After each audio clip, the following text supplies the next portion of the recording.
Up. I need to make sure my everything's situated in my other screen.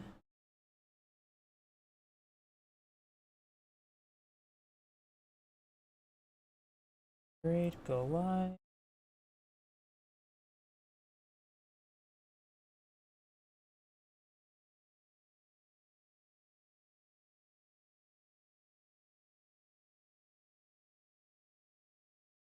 There we go. I believe that's all good to go.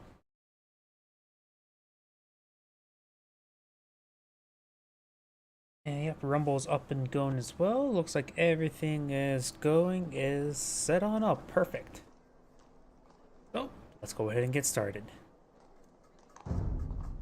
I managed to grab some replays, which are a bit of average quality, a mixed bag, honestly. But let's go ahead and get started. Whatever this replay may be at.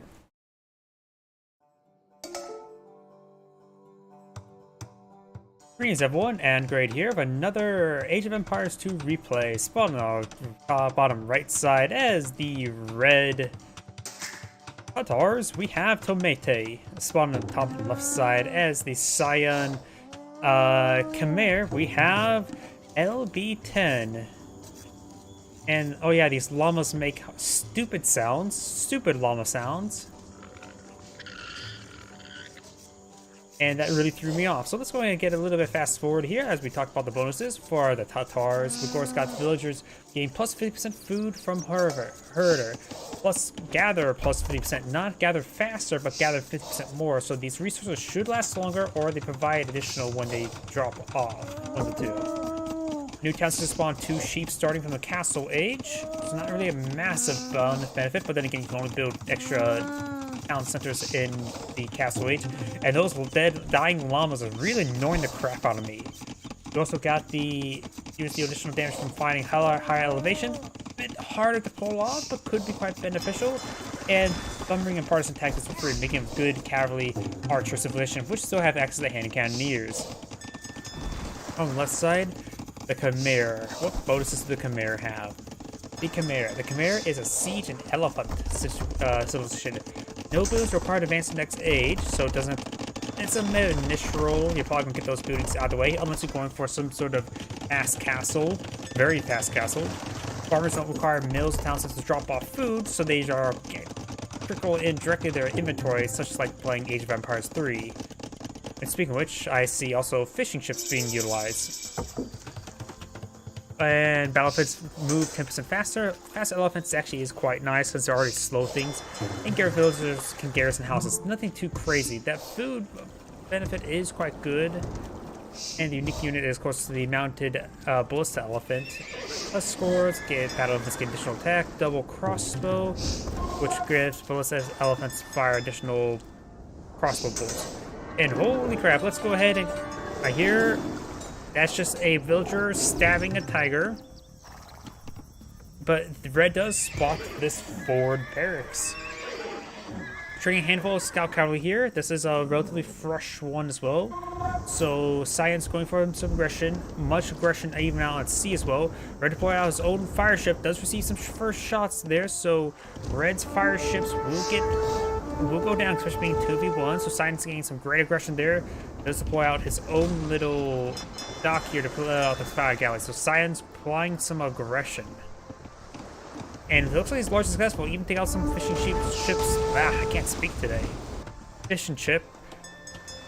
Did I just say fish and chips? Fishing ships? I really cannot speak today, can I?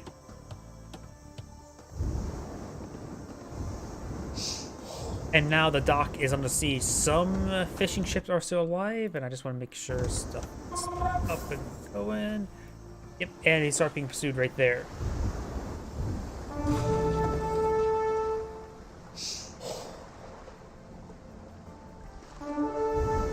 I just had to double check my other computer. We've got these scout cavalries are advancing, getting some damage there on some builders.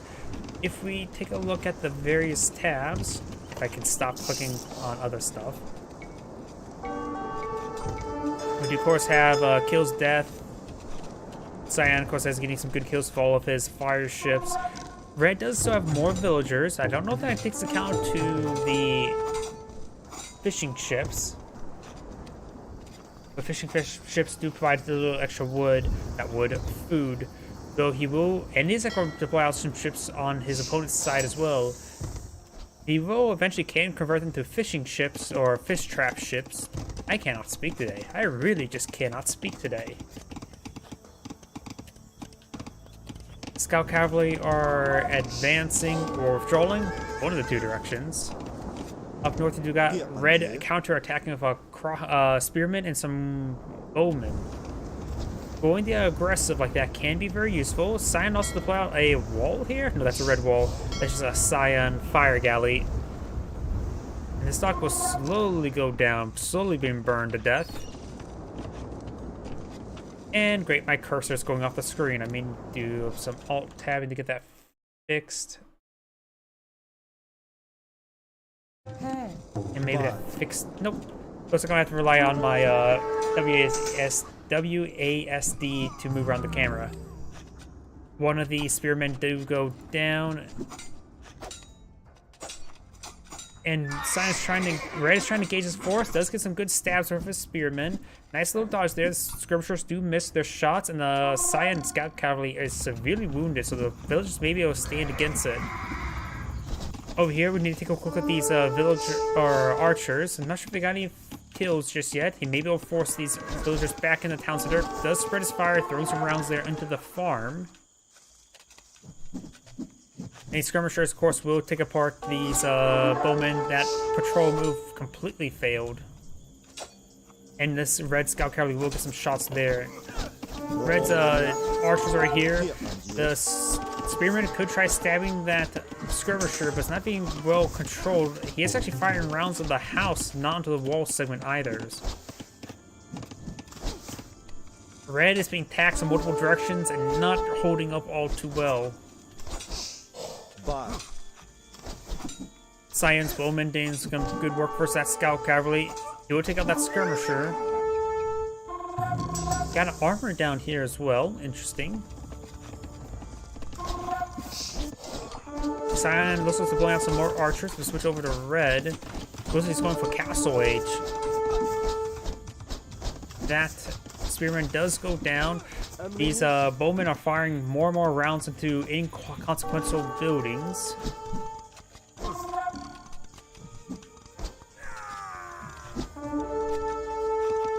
And Cyan is still being also problematic here. Has one bowman, one skirmisher in the region. Does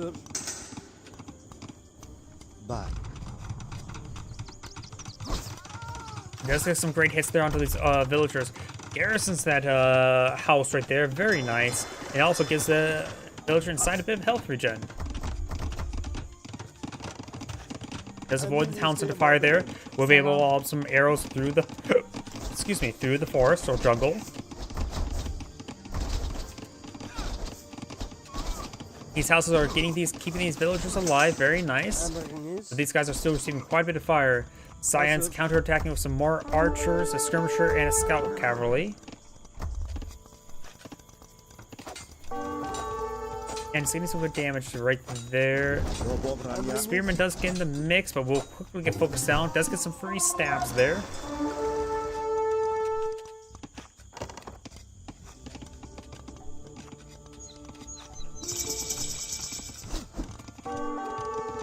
Castle Age has been researched for red. You may go eye for some knights to help really engage this force. No spearmen means a single knight will do quite good damage. And red also deploy out his own fire galleys onto his opponent's side of the field, disrupting his fishing ships. All of red's docks went down there. Cyan does still have a handful of fishing ships alive as well. And got some of these farms now being depleted there since he is out of wood. Actually, no, he has plenty of wood. Red has turned off auto harvesting or auto reseed. That is unusual. He has to turn off saving up his wood. We got a single watchtower being deployed on out. Red, of course, is in the castle age. Cyan has not gotten his castle age just yet. Castle Age is halfway done, so red got a good tech advantage, but has not been able to get the aggression there. And this tiger managed to get some good hits in. Now a Tiger Panzer, but it will do nonetheless. And now we've got cavalry archers being put out. Relatively rare item to see, especially in this point of game, but multiple cavalry archers are now advancing. But Mostly still needs ballistics, of course. Castle Age is where you get the university, and all those forces go down. Now red's cavalry archers will advance, and the fire galley. More cavalry archers being deployed out by red as well. Very, very nice. Like seeing unusual units being built.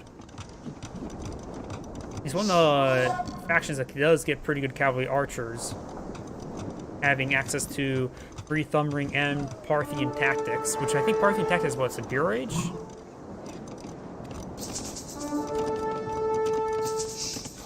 Cyan has finally advanced to the next age. We also got a camel here. Maybe he's worried about some knights. Down south, we got single bowmen streaming on in, just being oh so annoying. And let's switch over to Gaia to prevent the doo-doons all the time. Because of all those fire ships firing around, that's just been going off quite consistently. We got some knights here. Knights will take out those cavalry archers, no problem. And these cavalry archers not being pursued as well. We do got a single scorpion deployed out by Cyan as well. And these forces will need to fall back to these cavalry archers severely wounded. And maybe cavalry archers, but they're not exactly hit and run units. Does get the wounded one there, finish it, it's off. And he actually maybe runs the fire galley. And the fire galley takes out the cavalry archer there. That's a bit unlucky. Fire galley does get some great damage there on the cavalry archer. And the cavalry archer has a pretty long wind-up time. We'll be able to shoot and scoot. And this knight will get a single slash there. And does it look okay? Red does have a significant force of camels as was supporting cavalry archers. And these cavalry archers just need, if this one stays in the back line, that would be great.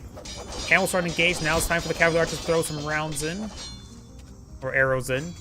Not too much to come to arrows or other more gun-based RTSs. Knights are going down. Camel's getting some great work in. He will force him out of that region.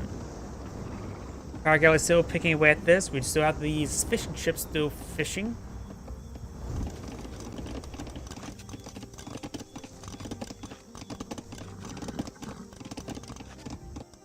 Up north, we've got some knights patrolling around. We do have a Ford town center here. Let's take a quick look at villager counts. Red does have 60. Cyan has 53. Villager counts are very, very similar. Got a good number of knights here, as well as a handful of scorpions. Scorpions should do some great damage. These cavalry archers only have 1 pierce armor, and the camel riders have 1 as well. They have minimal armor.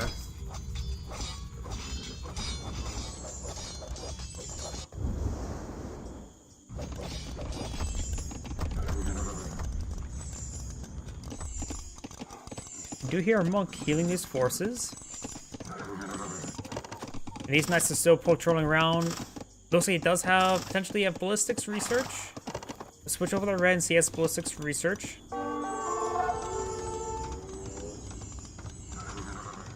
I'm having trouble figuring that where that is. Ah, there it is. It's in the archer line. It does not have ballistics research. It's just counts as having more accurate arrows. Got a huge swell of knights here, but there's a decent amount of camels here, but maybe not enough. The cavalry archers will pitch in quite a bit of damage, but maybe not. Knights have 4 pierce armor. Cavalry archers only have 8 attack, so they will take half damage from the arch arrows. And do have these monks trying to push them forward. Does focus on the monks, does take out the monk there. Both monks go down, very nice. Camels getting some good damage in. The knights are trying to focus on the cavalry archers, while the camels get some free hits in.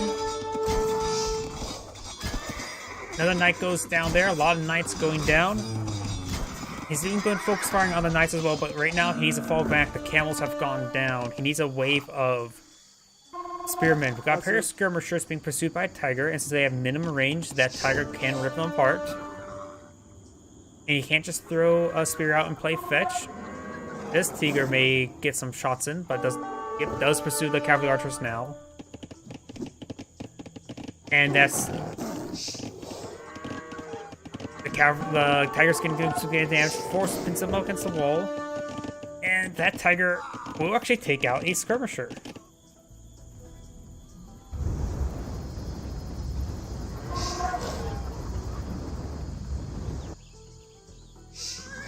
Got a wave of knights advancing. His cavalry archers are down here, quite wounded. And his stable will do some more. He finally spotted this force, or these structures here. He may have already spotted them earlier. And the forge is getting some melee weapons research. Fire galleys will potentially spot these forces. A couple camels there and a handful of cavalry archers. These cavalry archers will spot these knights as well.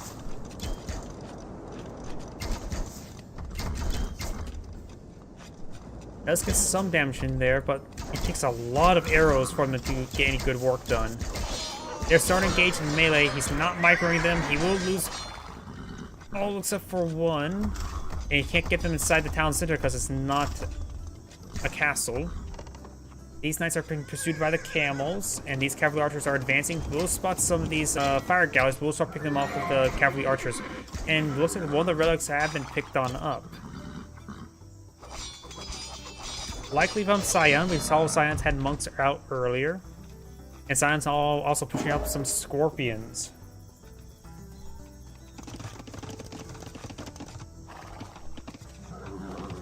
Still a lot of cavalry archers. Maybe needs a handful more camels. Let's start engage right there. So now getting some great focus firing there on the knights. The more archers focusing firing knights is actually better than a smaller number of spread firing the shots. Trying to go for convert. May get this guy here. No, he does not get that guy. And for his heresy, he will be stabbed. He could perhaps take time to clean up this stable here.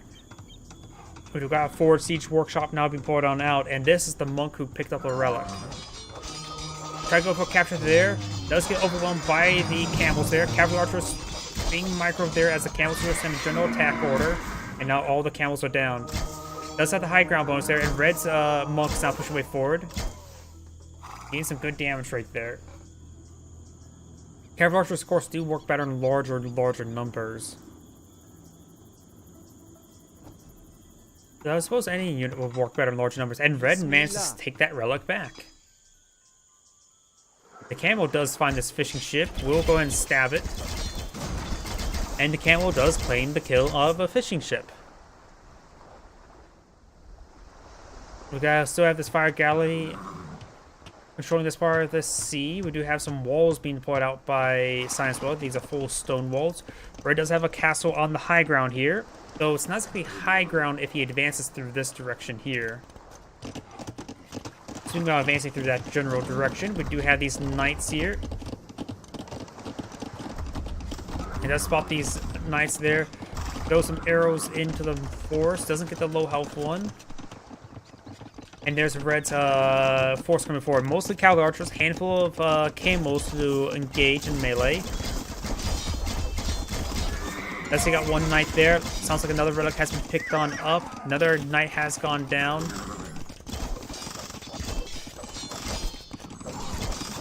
Takes out another knight there. Another villager goes down. Trying to go for a convert. I think the monk went down. And it looks like all the Scion's knights do get cleaned on up. But these ones are being pursued. They try and go down for a kill off one more villager, but looks like they will be unsuccessful.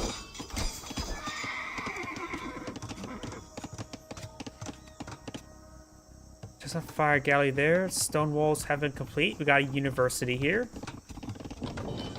Let's see if we see any Imperial Age at this point in time. We do see Imperial Age by Red, and Scion just got his.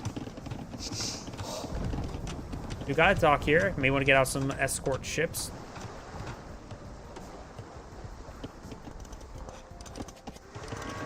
So surprised this relic has not been claimed.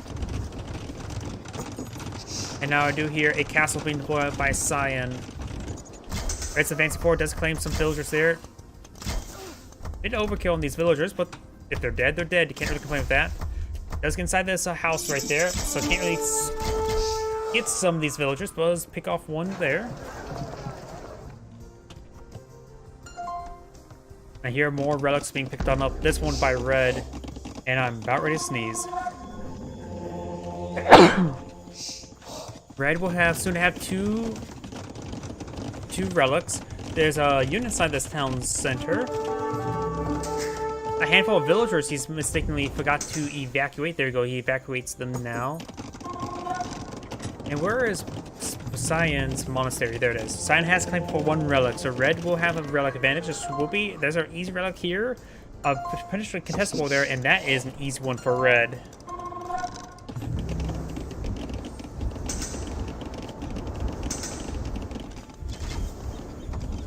Got these cavalry archers advancing. Get some great hits there.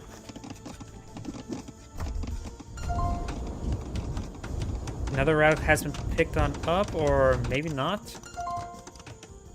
Hear that, but I'm not clicking on any relics.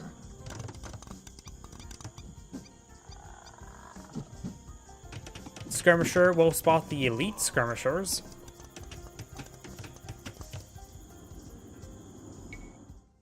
Whoops, didn't mean to do that.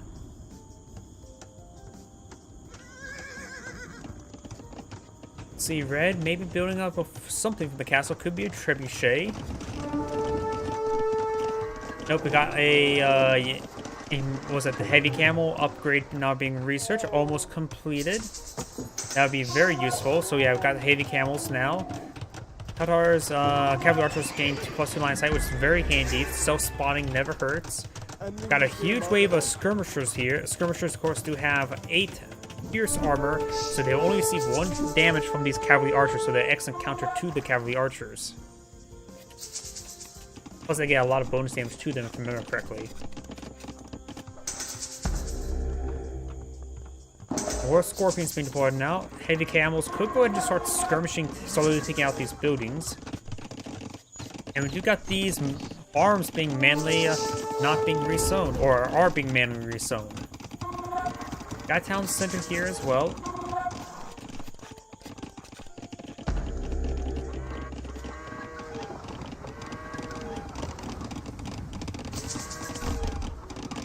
Over here, got this force here, but they will find a castle. Got some light cavalry. He can get the hussars, right? He can't get hussars, he just can't get paladins. Just spot this monk here and will quickly kill him off. Oh no, he's gonna hold fire, well, hold ground, but does kill him off anyways. He does get one of these light cavalry within the minimum range. He does not have murder holes. So this scout will get some damage on this castle at 1 damage per time, and we got some pikemen quickly finishing him off. We got some galleys moving away forward. A cannon galley wouldn't be half bad on the water. Actually, a large number of galleys now on the sea. Going for a lot of naval yards there, and we got some heavy camels being picked off by these skirmishers. Switch away from that so it doesn't go pinging me every time there's an engagement. Up north, we got the cavalry archers advancing, of course, and we'll be taking out that outpost. Outposts don't have any armor.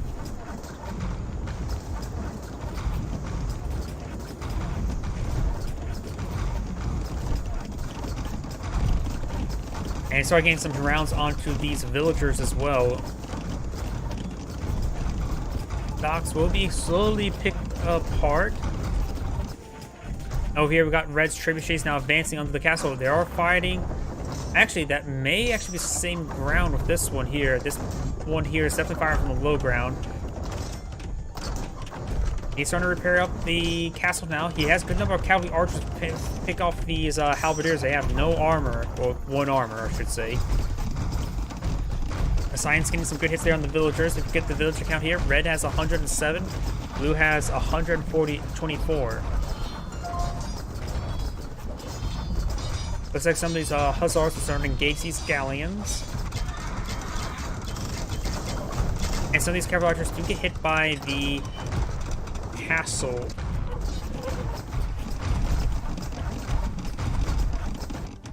Over here, some hussars are going to be advancing, trying to clean up some of this structure, some of this infrastructure.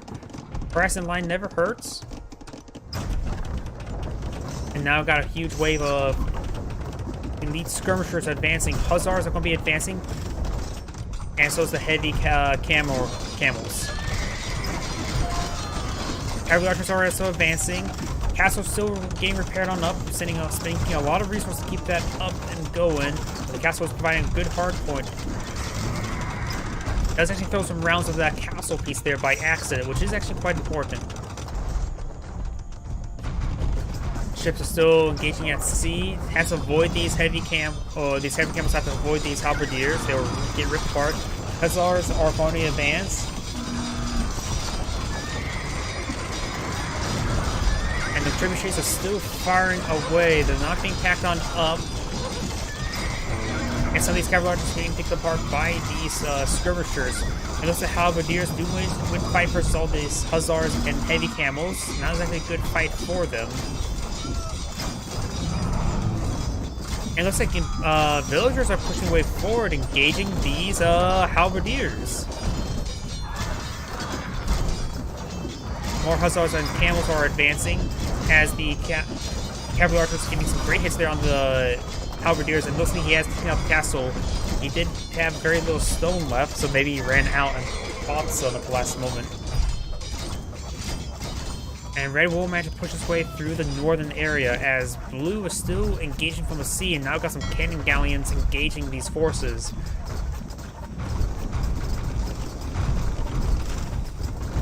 And this castle does find some hits there onto these galleons. The high ground damage gets a lot of damage there, but this cannon galleon will outrange the castle, no problem.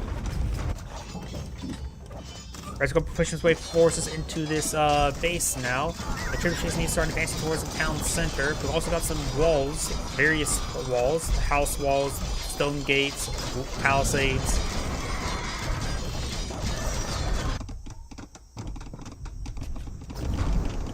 And this relic was not actually claimed.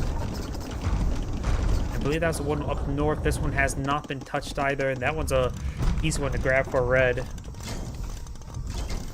Cavalry archers getting some good hits there on the halberdiers now.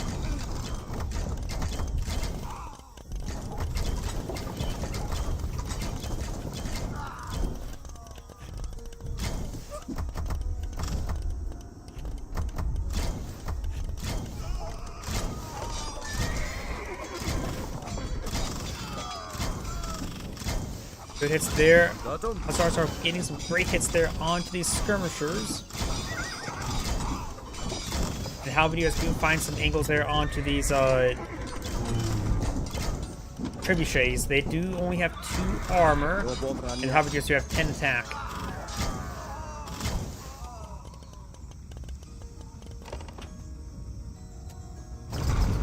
Science still has this navy here. Castle is still receiving siege from the cannon galleon. And these villagers can't get out to sea. They could try to pull out. He's going to go for a close range dock. The red force was cleaned up by these halberdiers and skirmishers. Down south, we've got a big wave of hussars are advancing, and now we've got the heavy cavalry archer upgrade, which should help out these heavy cavalry archers quite a bit.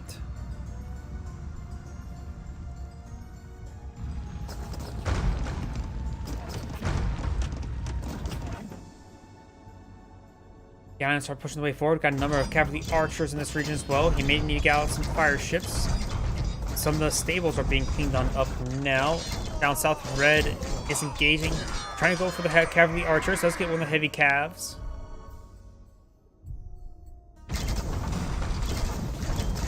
And some of these ships are being cleaned up by heavy cavalry archers. A single fire galley has been pulled on out. That should be being ripped apart.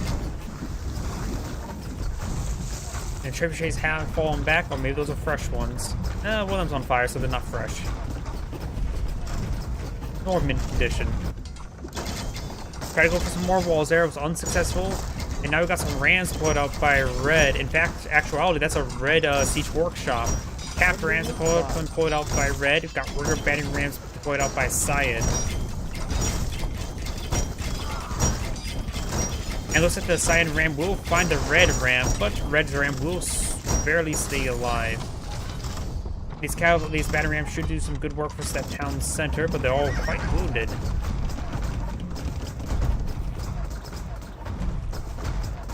He has cancer garrison some of these docks and use a handful of fire ships. He is focusing down the wounded. No, he's not focusing on the wounded ram.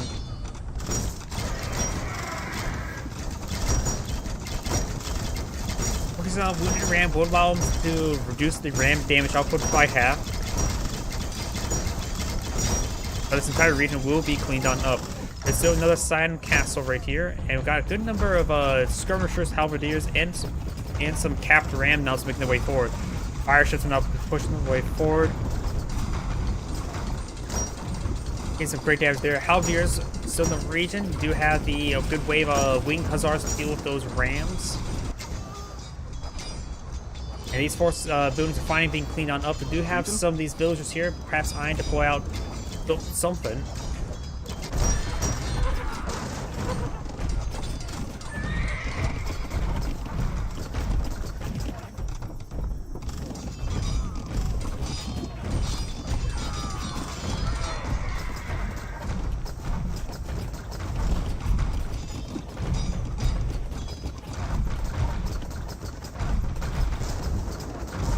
Gallons getting some hits there onto these houses.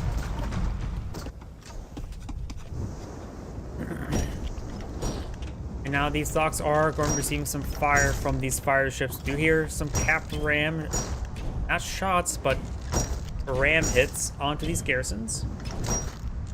I do have Age of Empires 4, but I don't think there's a replay system for Age of Empires 4. I could cast live replays if I remember correctly, but for live games. But it's a little bit of a hit or miss whether or not I find some good replays or not. Or good games. I need to look into it a bit more, I should say. Heavy cavalry archers now advancing. Got these halberdiers are getting focused down quite nicely.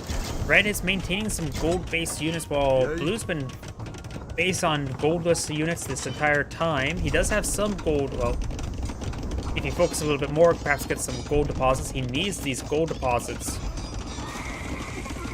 Because right now, Red's able to deploy out these premium units no problem. Red's castle, 4 castles being deployed on out. Could throw the cavalry archers inside of there. Get not only a bit of health, but extra arrows if he needs to. Red's infrastructure here is slowly being whittled away, and Red's castle is still at full health as well. It will engage a lot of these forces as they're advancing. You have now full siege rams, but of course full siege rams do nothing towards hussars.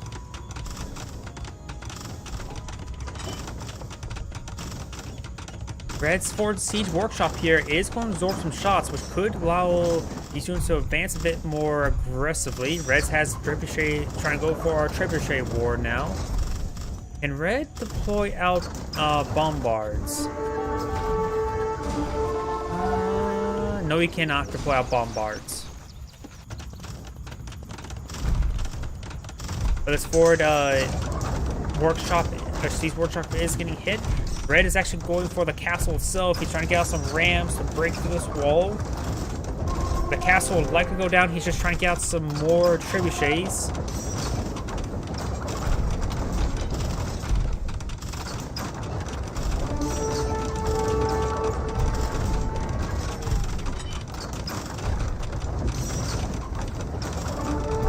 And the castle does go down there.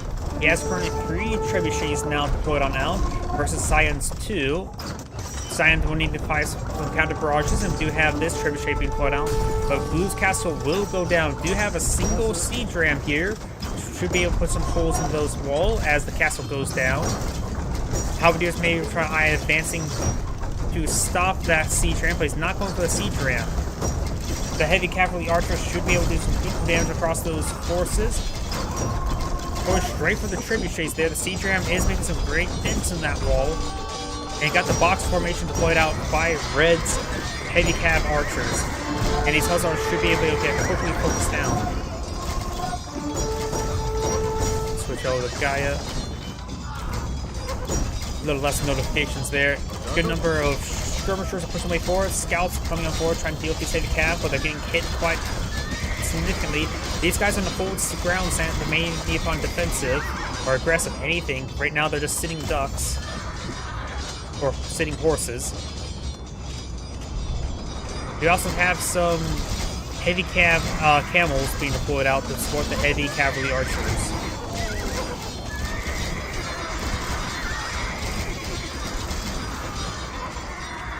The hussars are getting cleaned on up. Cyan has a couple forces here and there. Cyan is making advance of halberdiers here, but this castle is still at a healthy, health. Getting some great damage there and slowly picking up those halberdiers. And Red still has 2 trebuchets here as they push on forward. The siege ram did get taken out, but these walls are very, very wounded. He has an open wall segment now. Now the cavalry can start streaming on forward. Yep, there we go. Mostly composed of heavy cavalry archers, some hussars, and a couple camels. And Red's now eyeing on forward mining camp, trying to take that gold for his own purpose. Now we've got some hand cannoneers going out. They do have great damage against all forces. And let's see, hand cannoneers range is 7, heavy cavalry archers range is 7 as well, so it's going to be neutral standoff range. Hand cannoneers only have 40 health, I suppose the heavy cavalry's 80 health, 11 damage. Cannoneers have 17, so they should be pretty equal footing to fight against each other. Not sure about cost effectiveness. I think heavy cavalry archers are a bit more expensive gold, if I'm not mistaken.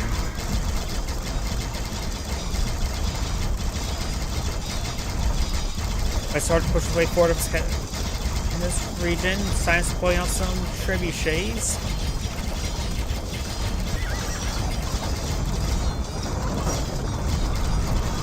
And he is trying to focus down this trebuchet here, but rolling some misses.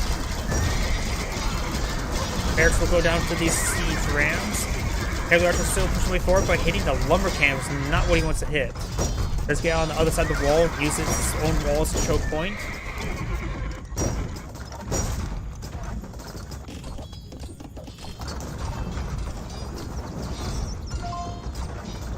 Heard another relic being picked on up. Looks like this relic has been claimed as well.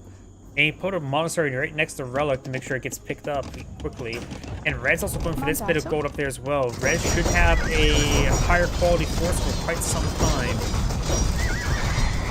So these hand cannoneers can do some great work, but the siege rams are absorbing all the shots.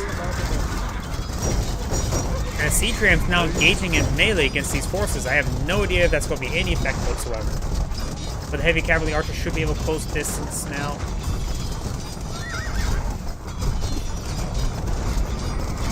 Of course, they have long wind up there. Folks firing a little bit too much.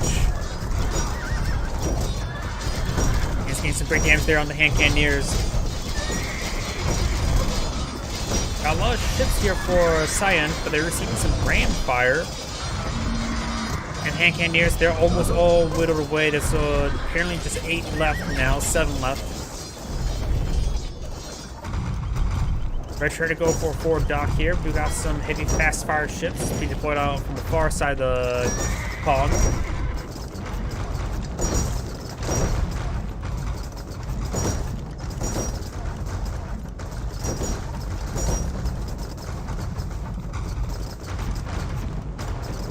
Siege rams receiving quite a bit of fire.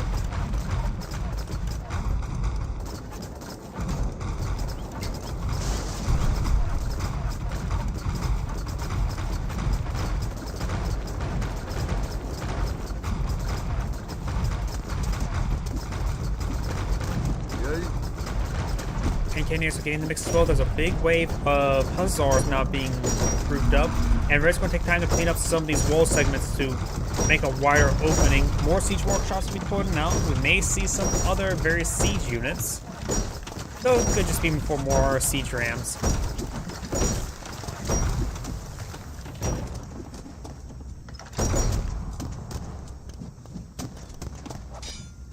Now here comes the Hussars as these rams are going to soak some fire there. Red's Hussars are advancing, got a good number of camels as well. These camels should make short work for these Hussars, and the cavalry archers being constantly being focused right there. Very good. It looks like it's going to be a very good engagement for Red. He has a higher quality force. Yeah, Scion's force being ripped apart. Those camels just provide too much of a front line. Red's pushing forward with some trebuchets and siege rams now. That's a lot of infrastructure can go down. It's not looking good for Scion. And looks like Scion has cast in the GG. Very good game played by both sides. Yep. Either way, this is Andrew saying thank you for watching, and on to the next replay. Go to current game, current the replays. Go and delete this replay.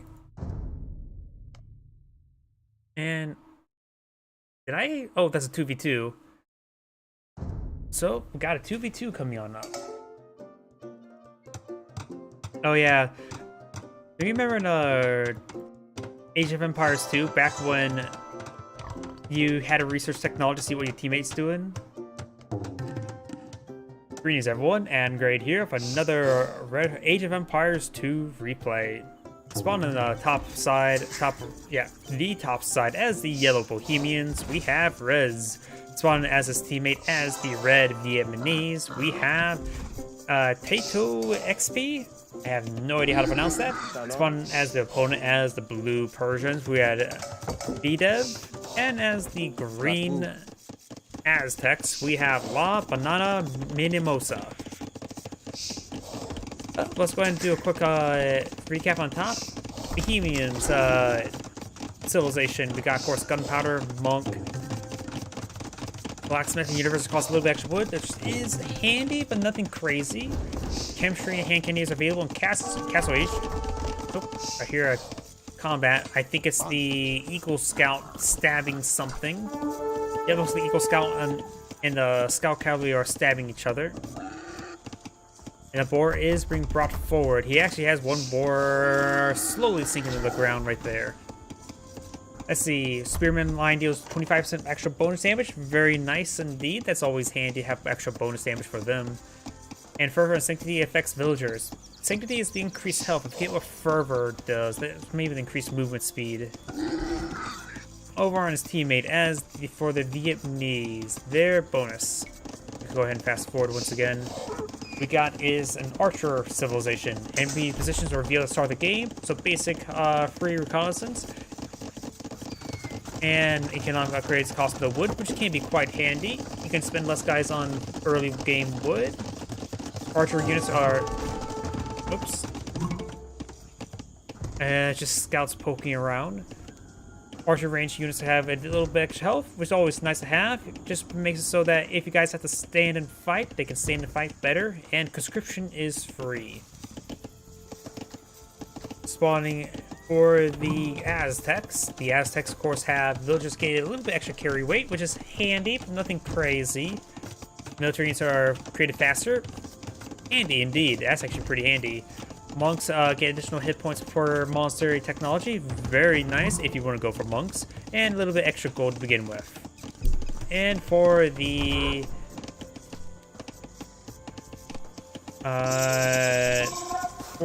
Persians, we have, of course, they start with a little bit extra food and wood. Town centers have extra hit points, as well as docks, as well as work rate.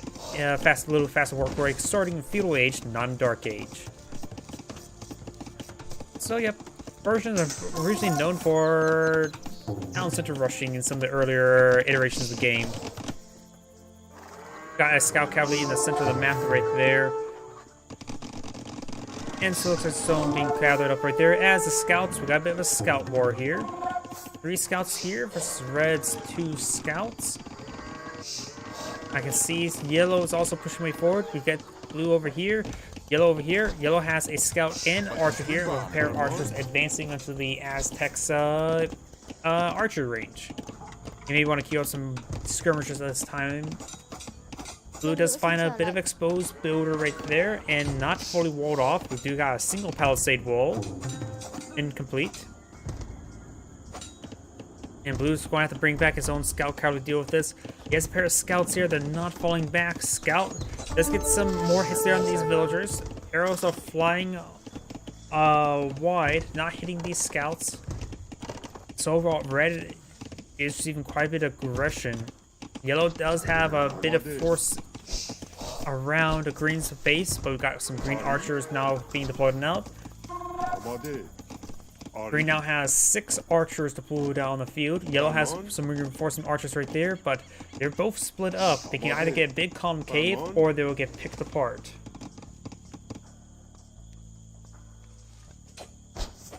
Does save a nice little archer burst right there.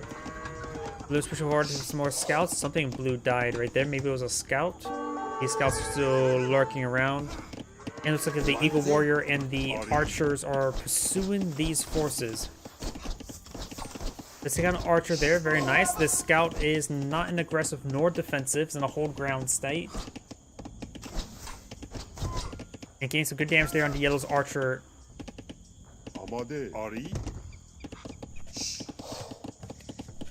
Red scouts are right here. They're definitely out health, so red cannot exactly stay in the fight right there. And blue scouts do fall back. Yellow has a good force here. Green's archers are being picked off one by one. These guys are not in the mix. Maybe they want to go for this bit of high ground there to exert dominance of the region. And it looks like green has pinged this region. I just know something. Was that a tombstone there, always there, or is that actually resurrected from a guy actually dying? Blue's going to push his way forward. A combined force between green and blue could really hurt yellow. Yellow only has archers here. Scouts are pushing their way forward, but they're receiving a bit too much fire there, and green's force was nowhere near around to help. We do got a market being deployed out there, as well as a wall, not wall, house. Well, it's basically is a wall based on its positioning.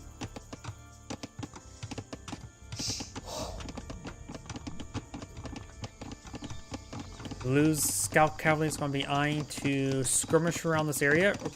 Yellow's starting to patch up his town. Make a nice little fortress here. Nice and round. Very attractive when it's nice and round like that. Blue's going for a heavy amount of gold. And let's take a quick villager recap. Looks like red is very far behind, being harassed for quite some time. Blue, that's a blue ping as well. So blue and green are trying to communicate a good attack. Maybe if blue breaks open on the palisades, green could storm with his archers. And that may be what's going on. Yellow does have the high ground there, but did not fire any arrows on the high ground. That's just a house and a market. Trying to repair that wall.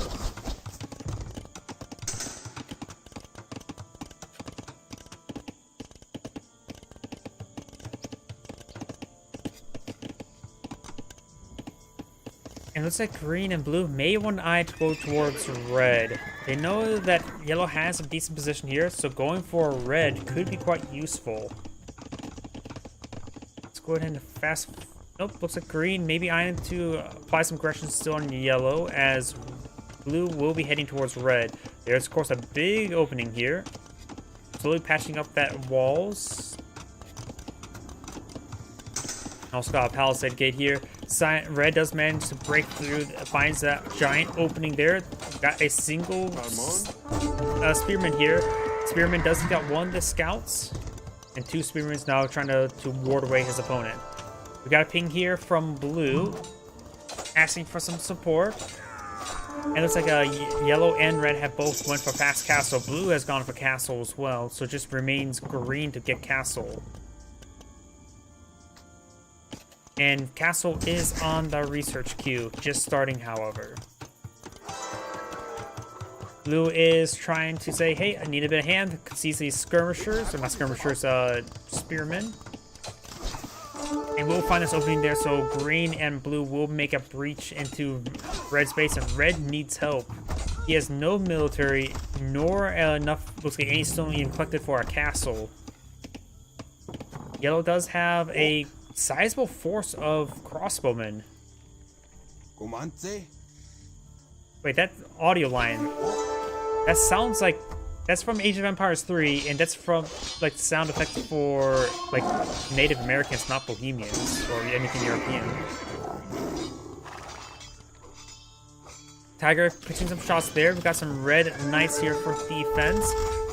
Does get one villager there as well. If you check quick villager count, red is only at 30, while the others have 40. Blue has nearly 50. So Team Northside is going to struggle for quite a bit of time, but Yellow's crossbowmen are going to be finding a gap. They're not in attack move order. And Green only has regular archers there, and we have Queen's Strike that doesn't have crossbowman research because it doesn't have Castle Age yet. And that he has lured the tiger in there. Does he got the tiger there? And Green's archers will get ripped apart there now.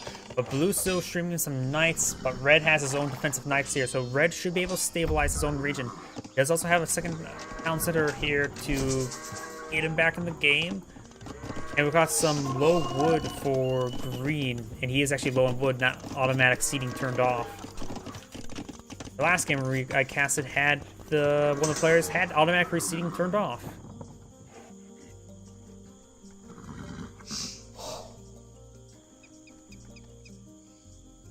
You may hear my drink opening up, so don't worry about that. And the university has been employed out by Green, a place of higher learning, and it's the Aztecs, so figure out what ways to sacrifice or new ways to sacrifice their people. Aztecs were a literal death cult. There's a reason why when the Spanish arrived, there's so many tribes that's not necessarily tribe, but towns and other civilizations flock towards the Spanish just to get away from the Aztecs.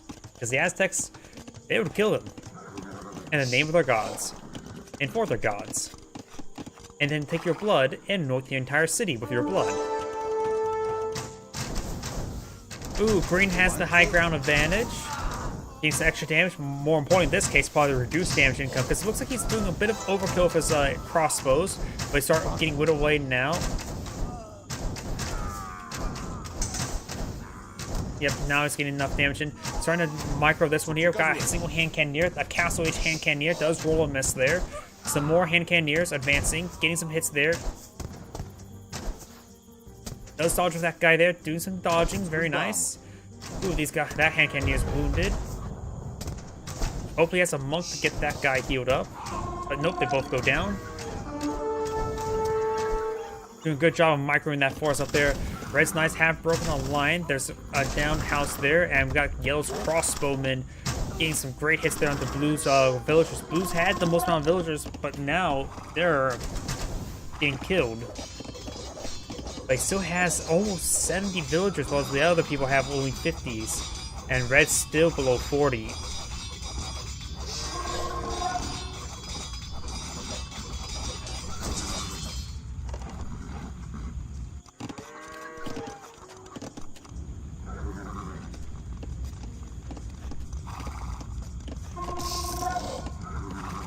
Oh, looks like Green has half selected. It is at population cap. Need some more houses, I guess. And Blue's harvesting a lot of gold. Let's look at the resources. Let's talk about yeah, Blue has nearly 800 gold. He is saving up.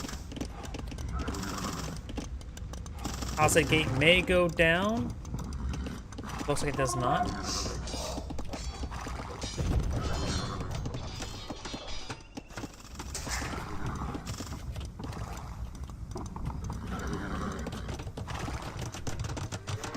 Now got a town center being deployed on out. Let's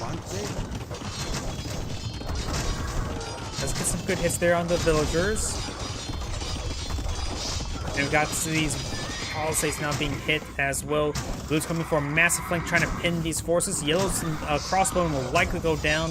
Needs to back into a corner and just stand there and fight. Red's nice in the mix as well. But it looks like Blue has a good number of knights here. It's going to be a bloody fight for all sides. I believe Blue will come out on top. It's actually getting pretty close. It's going to be Pyrrhic victory no matter what, whoever wins. But it looks like Red's coming out ahead. Yellow's crossbowman is able to get some good, consistent damage in. But Red is trying to fall back with his knights now. Yellow getting his guys back out is not likely. Saving these knights is very important. And if he has a monk at home, a single monk to heal those guys up would be quite handy indeed. Got Green's crossbowmen, however, in the mix as well. The villager count, Yellow is at 62, Green's at 63, so Yellow and Green are quite comparable, while Red has only 53 villagers, while Blue still has 85 villagers.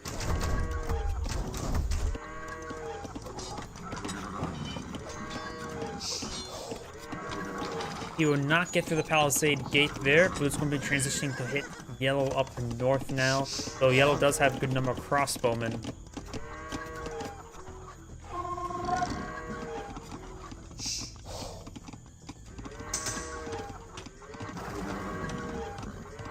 Okay, we can stop with the farm sounds. I just hear can't make a farm sound. So I wish I do eventually want to get a cow. Ready. You got these crossbowmen trying to pursue these forces. Hand cannoneers are, there's 8 hand cannoneers in the mix as well. Hadn't been able to make them use of that big use of that advantage. We've got a good number of hand cannoneers now deployed. Blue does have a good number of knights here. Nobody looks like it has a monastery deployed on out just yet.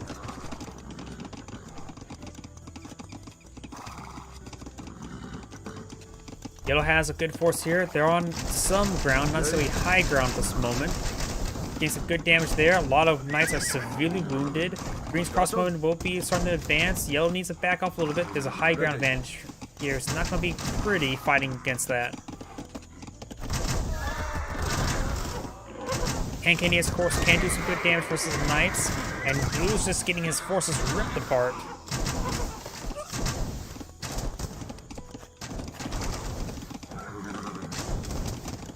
Yellow's advancing. Green still has a good force here. Red is counter-attacking onto Blue's base, which could be very harmful to Blue. And it looks like Green and Blue are backing off, trying to stop Red's advance. Hopefully, Yellow has pinged his teammate to be careful.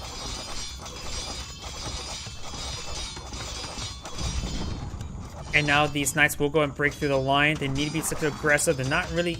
This single villager's in a perfect spot for a choke point. Only one knight can get through. He moved it. Or maybe he ran away because he got hurt. Does Blue lose these villagers here? Blue still has over 100 villagers, so he has a good number still.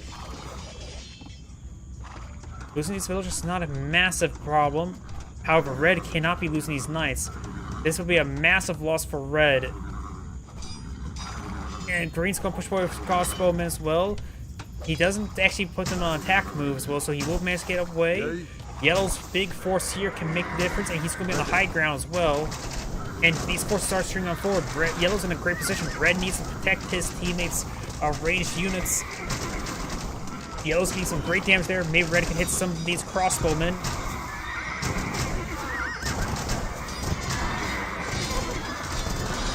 He gained some great damage there. But now Yellow's advancing away, not doing really great stutter steps. Red's forces engaging. Hand cannoneers are still in the mix of it. At close range, they will of course get some extra accuracy.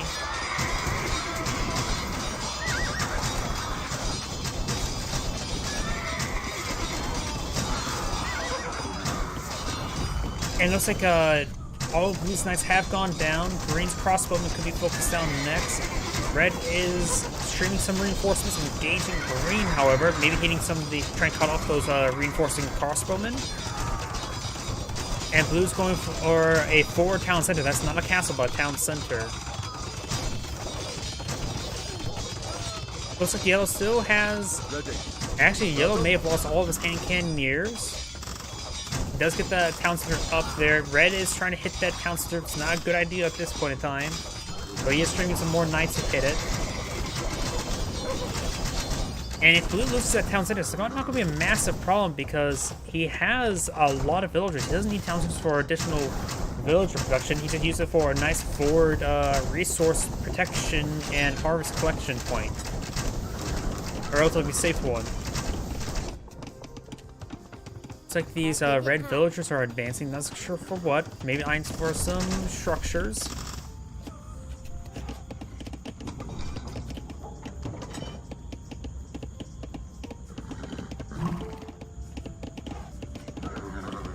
And yellow has advanced to Imperial Age. The first of the players to advance to Imperial Age.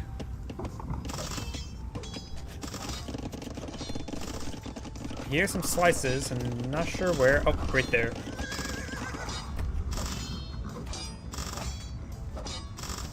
Showing that stable who's boss. And we've got more forces pushing away forward. This time it's a handful of pikemen. Mandatum. Ready. You also got a forward. Oh, a defensive castle, not forward castle. And yellow is starting to siege down this stable here. Let's take a quick look at yellow's unique techs as well. For yellow, he can deploy out the Wagenburg tactics, gunpowder move faster. Not really that important, but could be useful. And Huzzit reforms. Monks and monasteries technology have the gold cost replaced by food. Not that useful either. And so that's not a Castle Age tech. That's something a bit more useful in Castle Age than rather wait till Imperial. Red's advanced to Imperial Age as well. Let's see what technologies he can bring on in. And which a team bonus is he can get the Imperial, his team can research Imperial skirmishers, which is actually very important. Let's see, paper money and lumberjacks slowly generate gold and additional wood. That's actually going to be very useful. The elephants having extra health, not so much. He needs some of his own monks to reconvert his elephants. A ping has been brought in here by yellow, asking his teammate to charge through this breach. Blue has a good number of knights over here, and Team Southside may get a massive flank and collapse upon these forces. The Reds going to just go straight for the villagers. Got mass garrison inside the town center, likely the town bell. Maybe not the town bell, so the villagers have not been brought in. Brought it back in. Red does appear to have more number of knights here, but there are a bit outpositioned, a bit outnumbered. Yellow's force is being cleaned up first. Got Cavaliers here, and we got also now Cavaliers brought up by Red. The technology advance is being very, very important. Green does have Imperial Age as well, but Blue does not, so he's fighting Knights against Cavaliers. And these forces are being cleaned on up. We'll need to fall back relatively soon at the current rate. Cavaliers are quite durable, 6 pierce armor and 140 max health. But this force is quite large. It's hard to slowly pick away these forces, but it will come out a pretty big cost for green. Last of the Halberdiers does get cleaned up. The 3 remaining Cavaliers are still engaging, getting some more and more great damage there.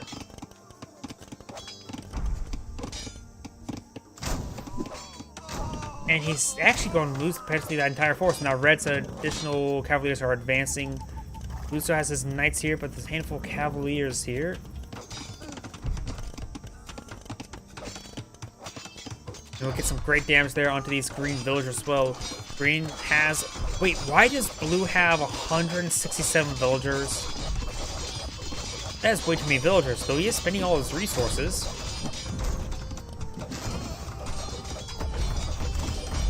Let's get inside this town center there, fire some extra arrows. The damage is not exactly great for these Cavaliers. Now Blue has his own Cavaliers advancing, though none on general attack order. And we'll run past a lot of those forces. Got a good number of skirmishers here, as well as the Hoofins. I'm probably butchering that, which are AoE splash damage, what's it called? Bombards. Yellow does have a very good force here. Even hand cannons in the mix as well. Red's Knights are going to be, or Cavaliers, protecting his teammates' bombards, able to siege green space quite easily. Cavaliers are trying to poke down some of these barracks while at it.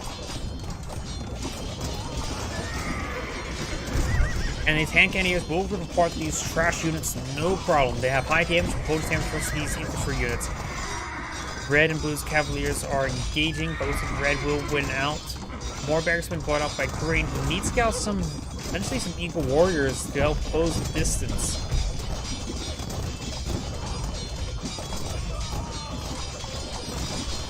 Blue also could sling his teammates some resources. He send a lot of knights over to his. Okay, why does Blue have? Okay, this has to be some sort of bug. 191 villagers. That's like all of his other populations right there. That has to be some sort of bug with the villager count. Actually, no, I really don't see that many Cavaliers by Blue. That may not be a bug. And now since he's built too many villagers, he's going to let his teammate die at the current rate. Let's switch over to another tab. That has to be bugged, right? Yeah, Red or Blue only has 8 military units. Green has cast in GG. And Green has backed out of the game. Blue has a massive stockpile of resources, but far too many villagers. Yeah, Blue spent so much time focused on building villagers, he screwed himself over and his teammate over. Those villagers don't mean anything, you can't spend the resources. By the way, this is Andgrade saying thank you for watching, and on to next replay.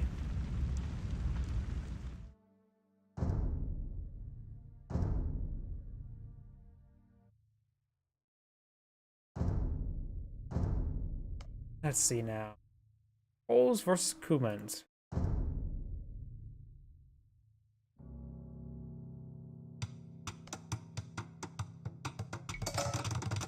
Greetings everyone, Andgrade here of another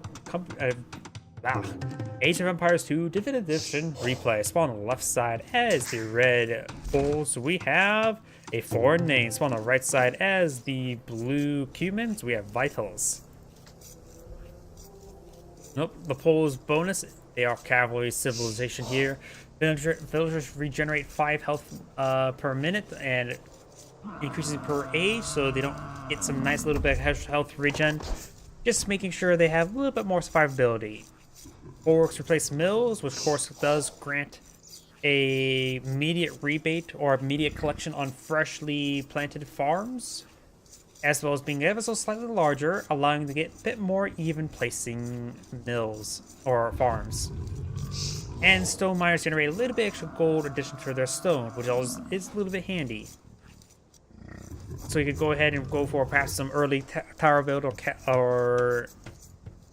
or castle build and not being slowing down your gold too much. Let's go and get a fast forward pace as well. For the Cumans, additional town center can be built in the feudal age, which is very powerful, but it does take longer to build. Siege workshops and battery rams available in the feudal age. They don't, if I remember correctly as well, they don't have the AoE attack like battle rams get. They're meant for hitting buildings and buildings only. The archer range and stables cost a little bit extra wood, which can be handy. More probably useful in the feudal age rather than the castle imperial. And cavalry is 5% faster in each age, but if I remember correctly, they get what?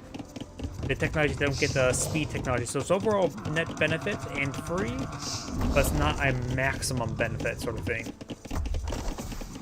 They also get, oh yeah, they also get access to step lancers. Not like you want to see that unique unit skip check. So overall, they're definitely a good mobile force. I forget, do the Cumans can Cumans even pull out stone walls? I don't know why. I think they can't pull out stone walls, but I may be mistaken about that.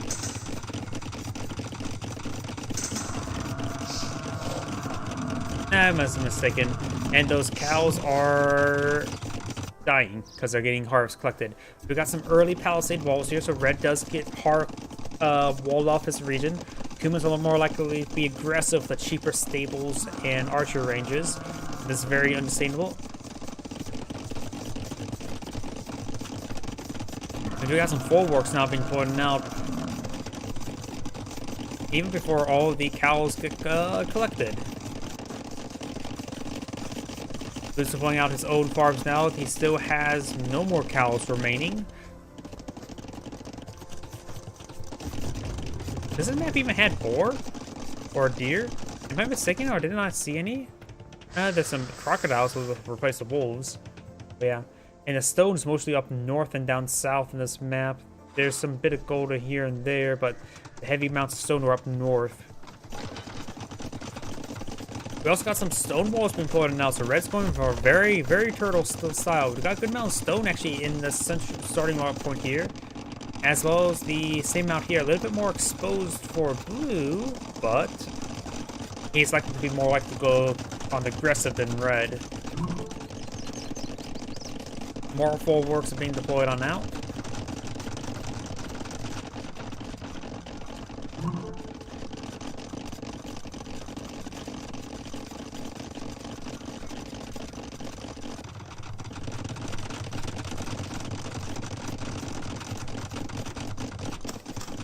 We also got an early castle here. I just realized something, that they are at... Oh.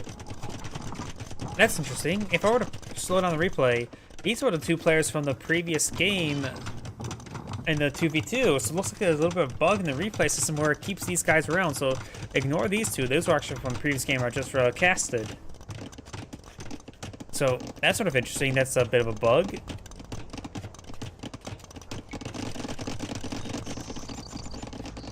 More time is being deployed now. Both sides is going mass ecoing. Now blue is making ways forward for a bunch of knights. Red has not spotted this yet. And he does go ahead and spot it now. We've got a good number of these knights here, so red may need to pull back these knights. This castle, of course, has been spotted, but it looks like he's going to be pushing out of range. He actually didn't fully wall off with stone, just a couple selected areas with stone. Palisade walls will go down quite easily. A relic has been picked up as well. It's actually 1, 2, 3, 4 relics on both sides of the map, so it looks like there's actually a lot of relics on this map as well. Those palisade walls, of course, get quickly cleaned on up. Red's feeling a bit of defensive force of knights now. The stable and blacksmith may go down. And over here, red's knights are advancing. I think red has lost a number of knights. I'm not sure where, though. Multiple relics being picked up by blue. Red can't pick up his relics because there's a bunch of knights outside of his walls. And red is pulling back to these knights, and now... Let's take a quick look at red's build queue. What is the iron to is self-replaced? You see a bunch of knights in the build queue, and I hear monks trying to convert some of red's knights. This knight may have actually been a converted convert. More villagers trying to repair these buildings. This is not only spending resources to get those buildings repaired up, but it also prevents them from collecting resources. So blue is doing economic damage.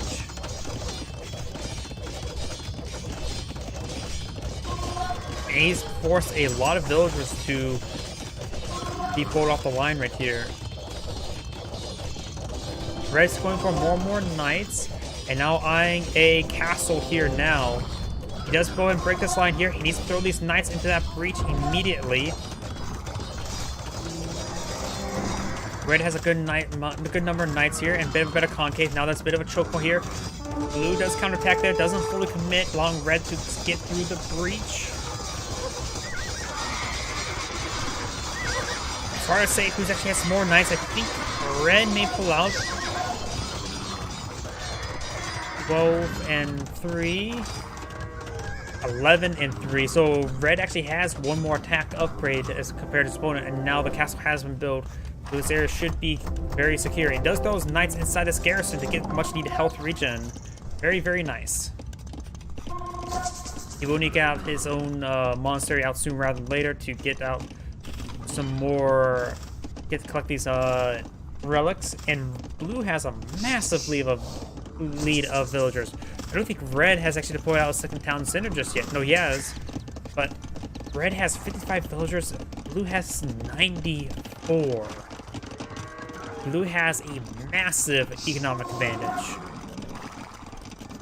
He may not realize it just yet. And blue does have a number of monks here. I'm not sure. The monks may be grabbing his opponent's relics. If he grab those, that would be great.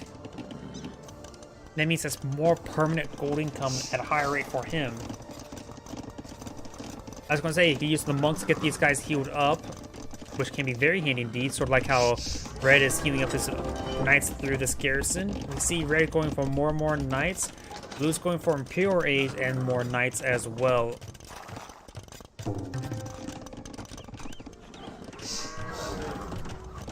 He will spot this relic here. Blue may try to grab that one.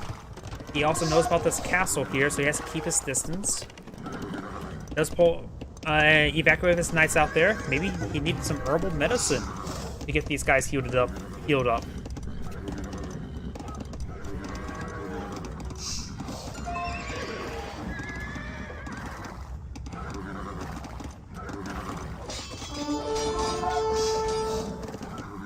Good damage onto that knight there. He's falling back now. He may spot this monk. Knights don't really have good vision. Oh, that's Blue's vision. And Red's vision is like that. He does not see that monk. That monk could do a sneaky little capture there. Oh, there's the monk there. We saw there's no relic in his hands.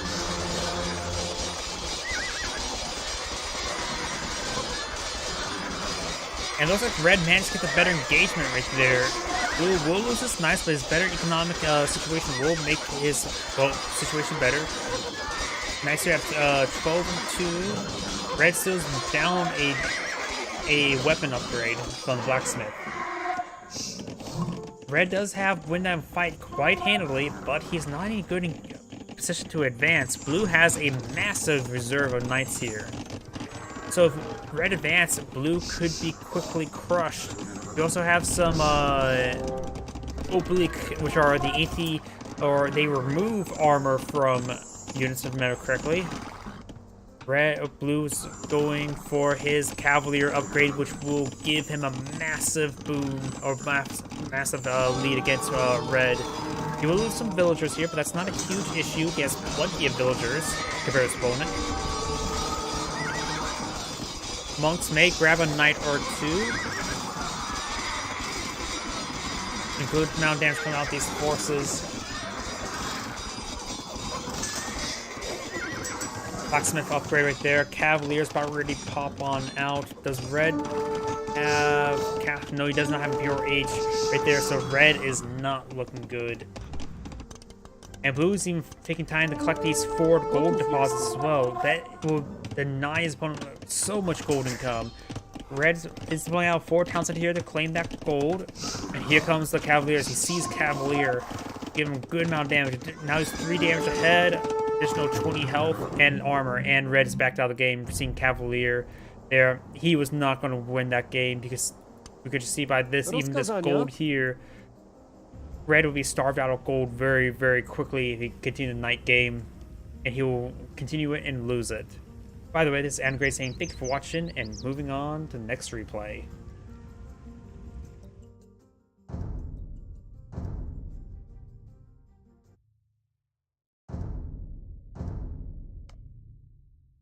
Huns versus Goth.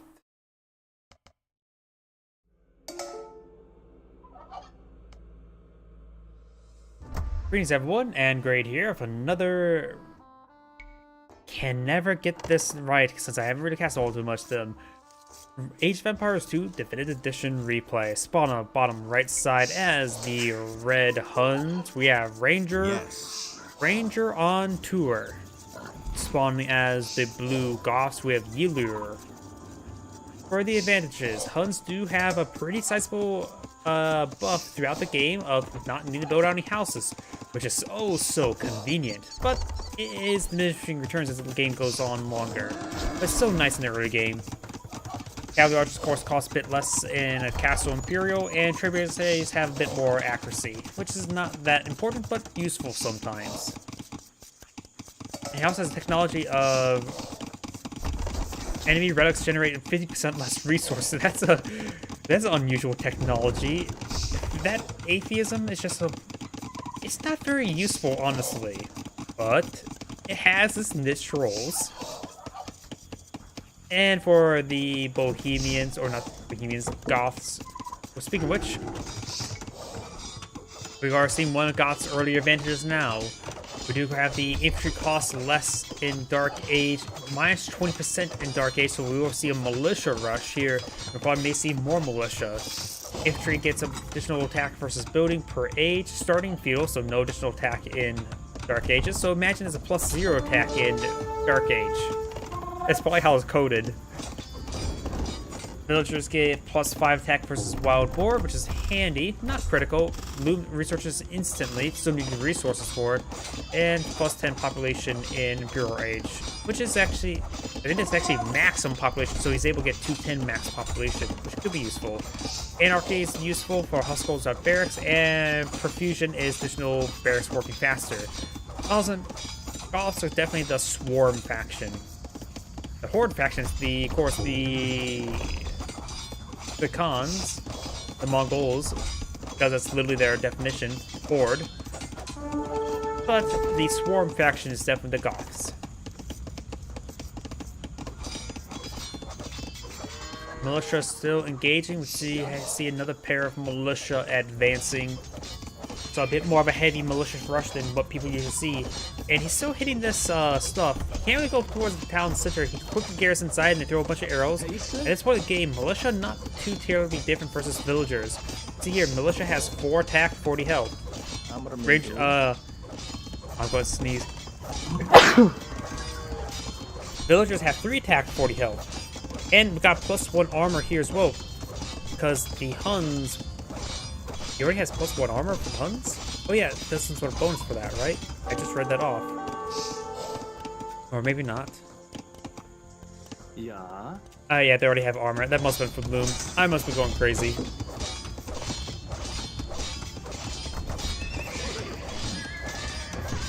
Barracks is getting out-repaired as opposed to damage, so that is doing economic damage. Not only the repair costs, but also occupying that villager.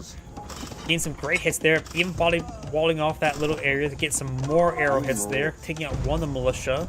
These militia need to start hitting these lumberjacks, but these lumberjacks can go ahead and shank the militia. They are going to fight there for a brief moment, but then got like some minor damage there onto the militia. Scout advancing forward. Red has now 2 scouts on the field and does pick off blue scout right there, but one of the scouts is picked off by the militia. Picks off that wounded militia as well. Very, very good pick. And a quick look at the ages. The Goths are still at Dark Age, while the Huns have reached the feudal. So let's take a quick look at the Goths and see if they have, feudal age is being researched now. Now, if you've got these scouts are advancing, we do got a house walling in these lumberers, and the gold is being walled in as well. He does disrupt the food, and the scouts are trying to stab the town center poorly, though. Of course, he's now realized his opponent has reached feudal, which is not really a big realization.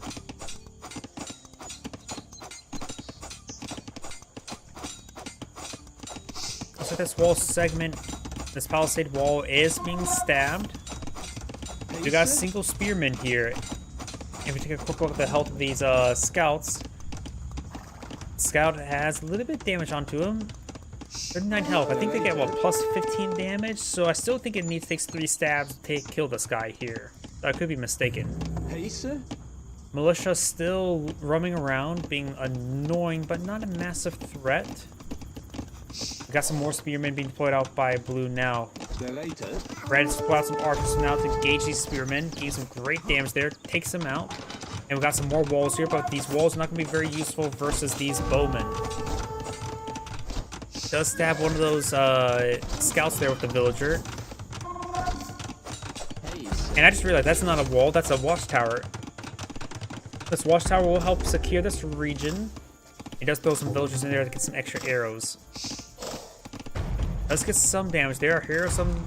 Yep, he's evacuating this region to get his villagers away from the bowmen. Okay, we do got a single skirmisher here now. Blue's aggression of those militia was not exactly successful. Now he's being a bit defensive. Want another watchtower here. He wants to keep these the stone collected so he can get more watchtowers. So that potentially this watchtower get continuously stabbed by that little opening there. And it's only room for 3 villages to build there as well, which is not great. But the skirmishers do push on forward. Claims one of those bowmen. Watchtower is almost complete. Red's advancing with more bowmen and scouts. And now this tower does get some arrows there onto those bowmen. We've now got 2 watchtowers deployed on out. Some of Blue's villages are also idle.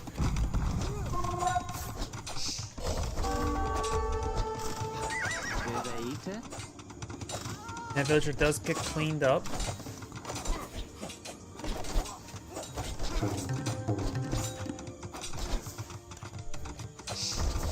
He does lose another villager there. He's starting to make work on this mill now. This palisade wall does get removed. You could have just kept it there because this is a giant gate. I guess not. Maybe once the land they have to actually build something there rather than it impeding him.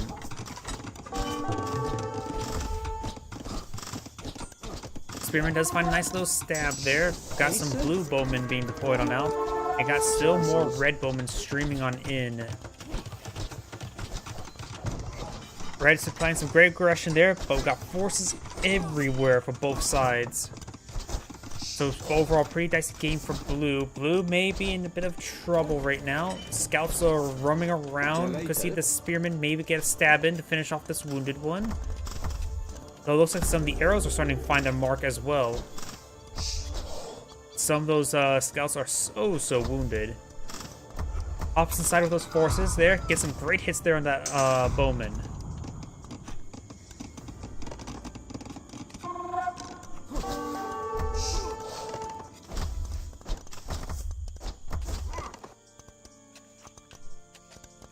Yeah. Let's take a quick look at villager count. Blue still has 36 villagers, though he's been a bit preoccupied in other things that he does not want. But Red only has 37 villagers. They're both on the same villager count, so they're not any sizable advantage for either player. Red has been spending quite a bit of resources on actual combat units. We've got Castle Age being researched by Red, which will give a pretty good advantage, able to get out another town center, but will slow down his aggression over here for a bit of a time. But it could also allow him to get those resources, make this aggression even more, battle up to 11.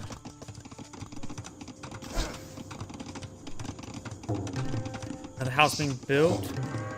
More and more gold being collected. Does get some great hits there, and these scouts are getting hit significantly. 1 scout remains. 1 stab, even from a villager, will finish it off. 3 health. Villagers have 3 attack. He did not need to do that. And it does take out that villager now. Blue's original 2 militia are still in this region. Maybe we can go forward and start stabbing some of these buildings. And now realize, now got Castle Age there. Blue has a small village advantage, but he needs to get out the next age as soon as possible. We got these village archers moving way forward. We got these villagers moving this way forward as well. He may be going for a bit of an all-in. We do have a tower being deployed out right there, trying to interrupt this wood line there. Still have only basic militia. No research to man-at-arms at just yet. Does get some scaled armor research. Now we've got some cavalry archers being deployed out by Red.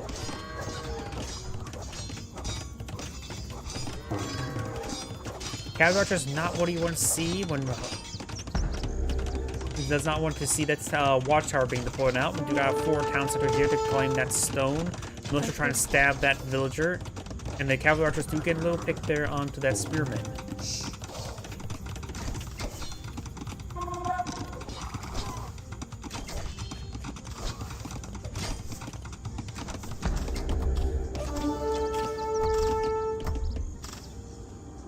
I just realized something as well. I did not write definitive edition, did I, in Rumble and YouTube on the stream. I wrote defensive. I'm an idiot. Up here, we got the cavalry archers skirmishing around, gain some good kills with his spearman. Does receive some stabs. Does get inside this garrison right here, trying to disrupt these forces that are advancing. Of course, without ballistics, we'll have a bit of trouble there. Still no castle age. So, red's going on an age for quite some time. Blue is not going for age anytime soon. Needs a lot more gold and food. And he's deploying out more and more archers. Blue may be eyeing for just go for aggression. He may not be eyeing to go to the castle whatsoever. He does get a watchtower here. He does have three extra range compared to the town center. Watchtowers only get bonus damage versus the extra arrows do get bonus damage versus other towers, but not to town centers or other buildings. Start picking out these cavalry archers there because he was not paying attention there, so getting a lot of kills there, completely neutering that force. We've got some more cavalry archers and knights advancing, however.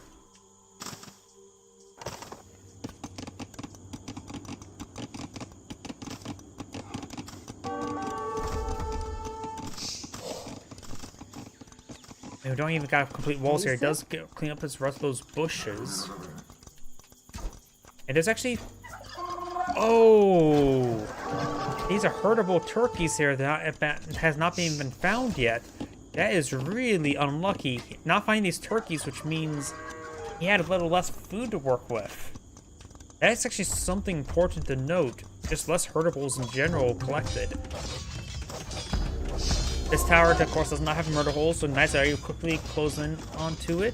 We've got a market here. Is he going to try to deploy out market carts there? Unlikely. It's only not really worth it either way. Going for more and more watchtowers here, applying more and more aggression to red. But now these knights are able to quickly clean up these towers. Maybe a good idea to just go for this one here. Going for the archers now, trying to clean them up. And he will clean up those archers now. Red also still have these forces here. Nothing too crazy in force, but still also annoying.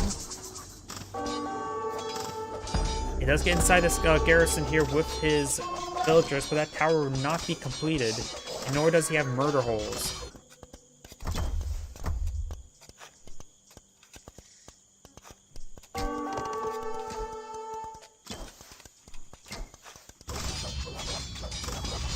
Get some shots onto these guys, but now the tower does get abandoned because it got too low in health.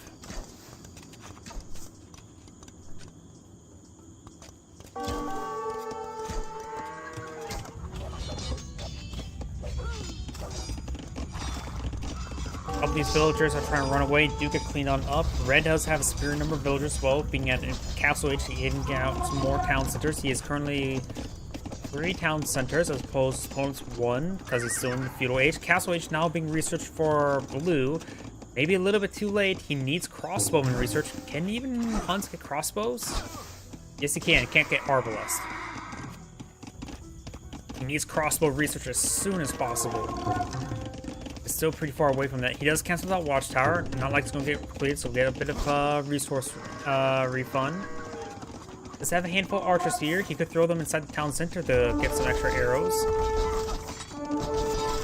And now these archers will be cleaned up by these knights. We'll get inside the town center there with the archers, getting a lot of extra arrows with them. And blue's going very aggressive, getting some villager kills there. We'll have to deal with these knights, however, streaming on in. So not looking good for blue. So this town center will get some good damage on these knights. He's not really paying attention all too much. There's enough towers here to help provide some overlapping fields of fire as well.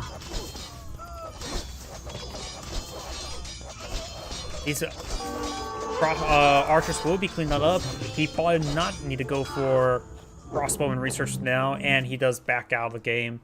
Losing just too much, was so far behind. Yep, blue has surrendered. Overall, went for aggression, received even more aggression. He even ran out of stone right there. Hey, yeah? He had enough for a castle, but it was just way too late. Either way, this is Andrew saying thank you for watching, and on to the next replay.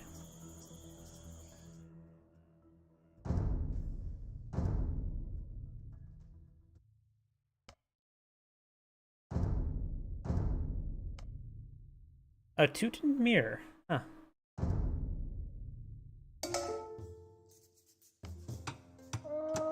Greetings everyone, and Great here with another Age of Empires 2 Definitive Edition replay. Spawned on the right side as the red of Teutons, we have NTC. Spawned as the blue Teutons, we have Birkin, so Teuton Mirror. In actuality, if you look at the map as well, they seem actually relatively close to each other. That's not a far distance. Maybe for Teutonic Knights, but not for anybody else. So let's go ahead and take a look at both of their bonuses. We of course got the monks having a little extra healing range, which can be quite handy, but most people don't deploy out monks along with a combat force. Powers can garrison twice the amount of units. I believe their arrows are still capped the same number, but I could be mistaken. Murder holes and herbal medicine research are free. Herbal medicine is one of those things like you never research it, but it's nice to have. And I hate those damn llamas. They make so much noise. Farms cost a little less food, which is 40% is actually quite a significant amount. Garrison towns can garrison extra units, and barracks and stable units get additional armor in Castle and Pure Age with a total of 2. Not bad, but it's gonna be heavy armor versus heavy armor.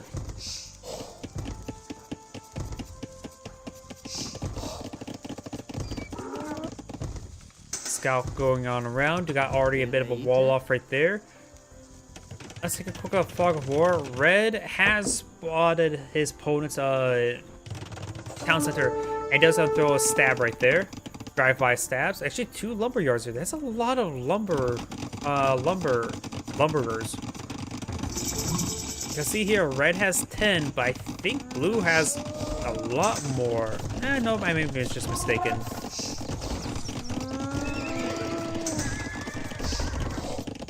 Of course, we got both of them already at feudal age now. Both of them going for some walls. We may see a long drag-out brawl. Hopefully with just melee units. You make it a very long drag-out brawl with some monks to go along with it. Here's some stabbings. Yep, and looks like that scout does get cleaned up. Did try to stab that house.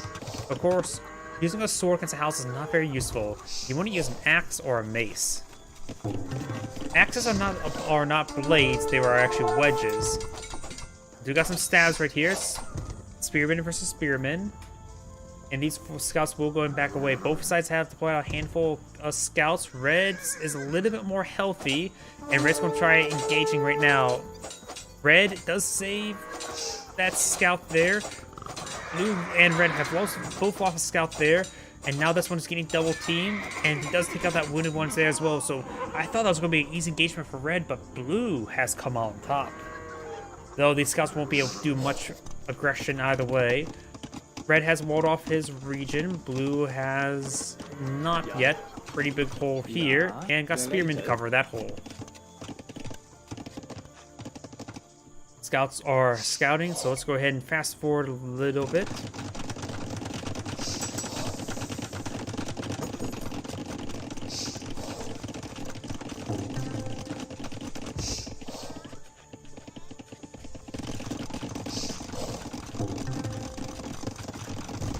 Looks like Blue's going ahead and finish off his wall off with a little bit extra layers of walls right there.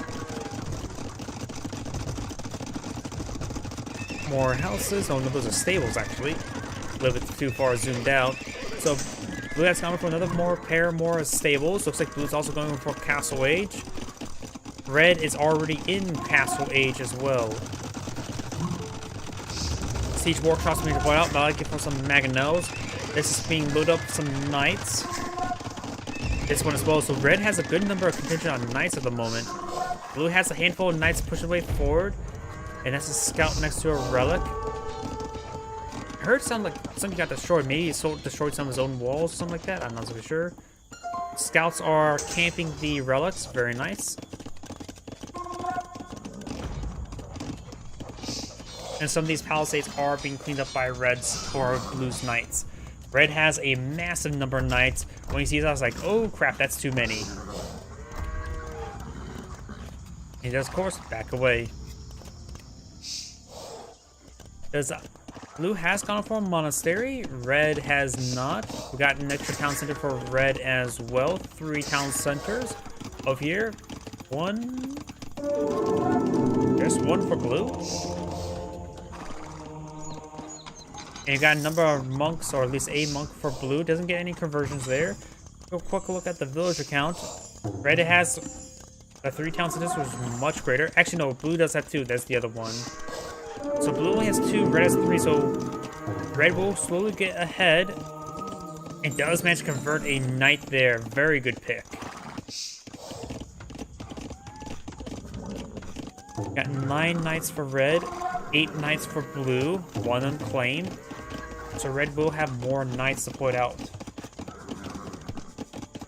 Let's go ahead and fast forward a little bit. Blue's going for some relics. He's going down south with this one here. Monk going up north, perhaps with this one here as well. So if Blue's able to get some more relics, that will give him a good stream of gold. And Blue's spawn of gold is actually pretty good. It's on the backside. There's 2 contestable ones right here. We may see some nice engagement here.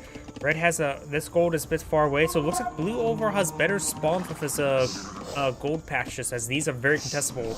I can see both sides trying to deploy out some castles and town centers in this region to help secure this area. There's also a good amount of stone here, which red will need to claim as well. Red's resource spawns are not the greatest. This relic has been claimed. This relic has been claimed, so blue's bringing back 2 relics. Red is also deployed out some scorpions. It's not from mangonels, but scorpions. Mangonels are, of course, a bit dangerous because they do a lot of friendly fire damage, while scorpions, they don't do friendly fire damage, but of course much weaker. He does drop the relic there. It does force back the knights with that monk, which is exactly what he needs to do to keep that relic alive. Red's deployed out his own monk as well. See a bunch of villagers, knights, and monks for red. And we got wheelbarrow just researched for blue, as well as more knights and villagers. Here's some stabs. Yep, looks like blue's spearman will find red's monk. Of course, spearman is not the greatest.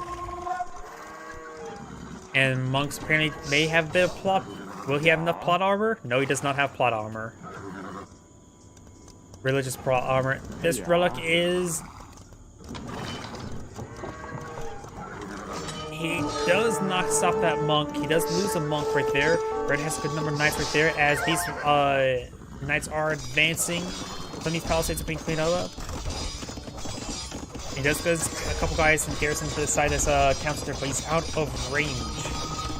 And got a nice monk here trying to go over conversion. Was unsuccessful, but at least warding away is all he needs to do. Does pop these monks, that monk at least, and does pull back and will quickly finish off that monk there. Got 13 knights for blue. Red has more knights over here, and one of them does get converted right there. It does get a knight. Blue does get conversion there as well. A conversion for both sides neutralizing each other. More knights being pulled out by blue, so it should be able to hold out, give enough time. Here's some more conversions.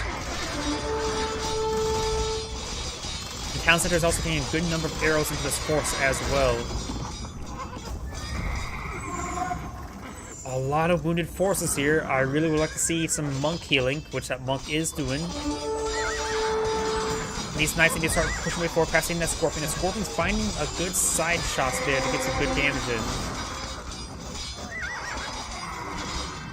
It looks like red will be falling back with some knights. We've got a single spearman which can disrupt this force and is trying to go conversion there as well. And that one was not converted. He will not get any conversions off there. Not lucky enough. Maybe he has conversion resistance. I wasn't paying attention, but I don't think so.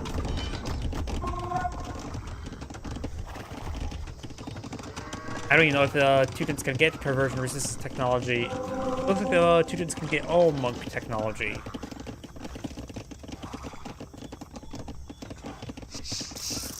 Let's see, so just Castle Age for blue. Red is not going for Castle Age. He's going to play out some more monks and spearmen. And this monk is getting some much needed healing in these forces. And it looks like he will go ahead and escort this monk back with his knights. Getting that relic will be very important. Red doesn't have a single relic. And there's 2 relics remaining. This one may not be scouted out by red. No, he does not know about that relic, nor this one. And blue actually doesn't see that relic either, nor this one here. So both players have not spotted the other 2 relics. So there may be only 3 relics playing this game, and looks like all of them may be in favor of blue. That's going to be a massive win for blue. Red does have a superior number of villagers, but both sides need to start applying some aggression to get this gold secure. How much stone does each side have? Red has a good number of stone as well. Getting out a forward castle or right around here could be pretty good, getting the high ground advantage. Or right here, that would be a good spot there. This one's a little bit easier to secure by keeping castles here. A forward castle right there would be very, very significant.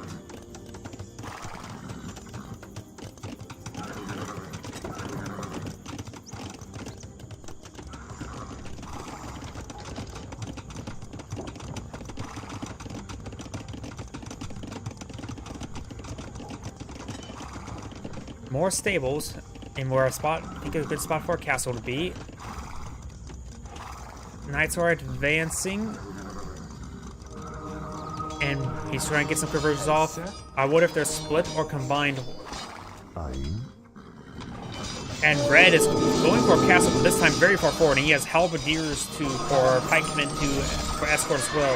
This is going to be very, very aggressive by red, which could give him the game. He doesn't have any siege weapons yet. He is pushing forward with more and more of these knights, but red's getting some good healing and conversion off mix. And healing range of these monks is very important in this help, and these pikemen are going to provide a crucial role in these fights. Town center is firing a whole bunch of arrows off. The castle is 70% complete. Trying to disrupt the villagers now. He's getting a good job, but he's at 85% complete. And he's running low on knights as well. He won't get the kill there. This castle will be built. That is going to be a massive advantage. Now it starts sieging the town center itself with the castle. As well as going to claim the stone. Claim that stone will let him some more castles. Red has broken through the palisade gate. Able to stream on through. What is red or blue? What defense does he have? He's not building pikemen. He doesn't have any barracks or enough barracks. Even a handful of spearmen would be useful right here. That's load out on the front line, perhaps get a nice wave of them going. And red's knights now streaming in towards the villager line. This is not looking good for blue. Now even halberdiers are streaming on in. Blue's just failing to counter his opponent. Red deployed a counter. And so that allowed him to get a great engagement there and just forward push this castle. I think it's going to be game. Yeah, this is going to be game. So many villagers gone down. Though blue does have some amount of villagers. Has a good amount of food and wood. Why didn't he deploy out any spearmen? Even basic spearmen throw some mass at your opponent could be useful. He's not even queuing up any spearmen. He has one barracks.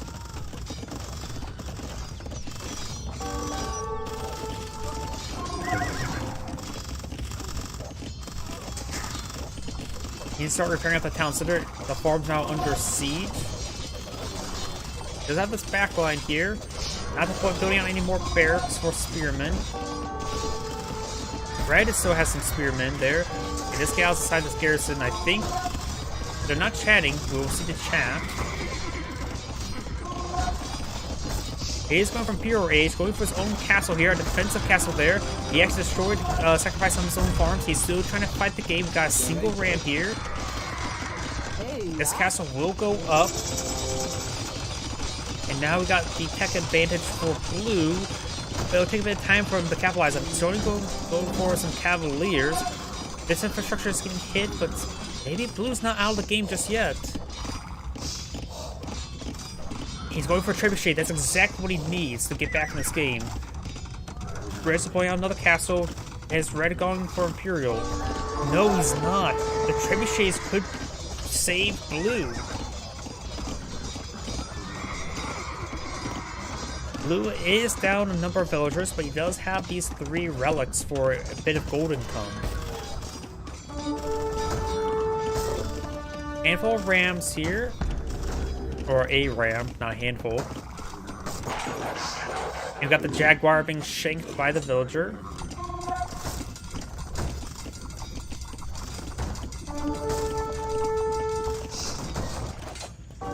And Blue's trebuchet starts making his advance, starts sieging down the garrison, so it'll take a bit of time to clean up. More rams being built, but he has enough cavaliers to protect. Red's going for his Imperial H now, as well as a handful of halberdiers. More trebuchets. And these villagers are going to be shanking these battering rams.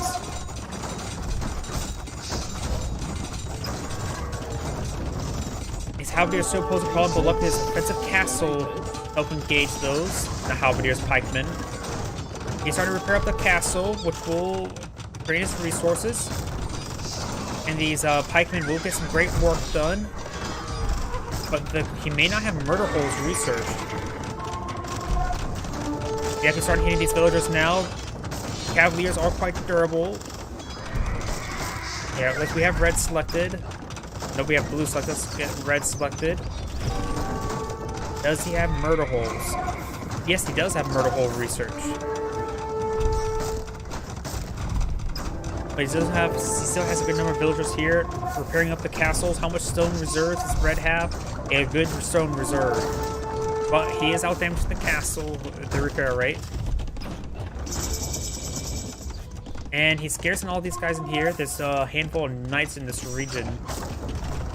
Red now has Imperial Ace going for hoardings immediately, trying to get these castles healthier. Let's take out that single barracks. He should be researching hoardings on this guy here, but he's going for trebuchets over there, trying to counter barrage, either eyeing for a counter barrage or maybe just trying to siege down his opponent's castle and town center.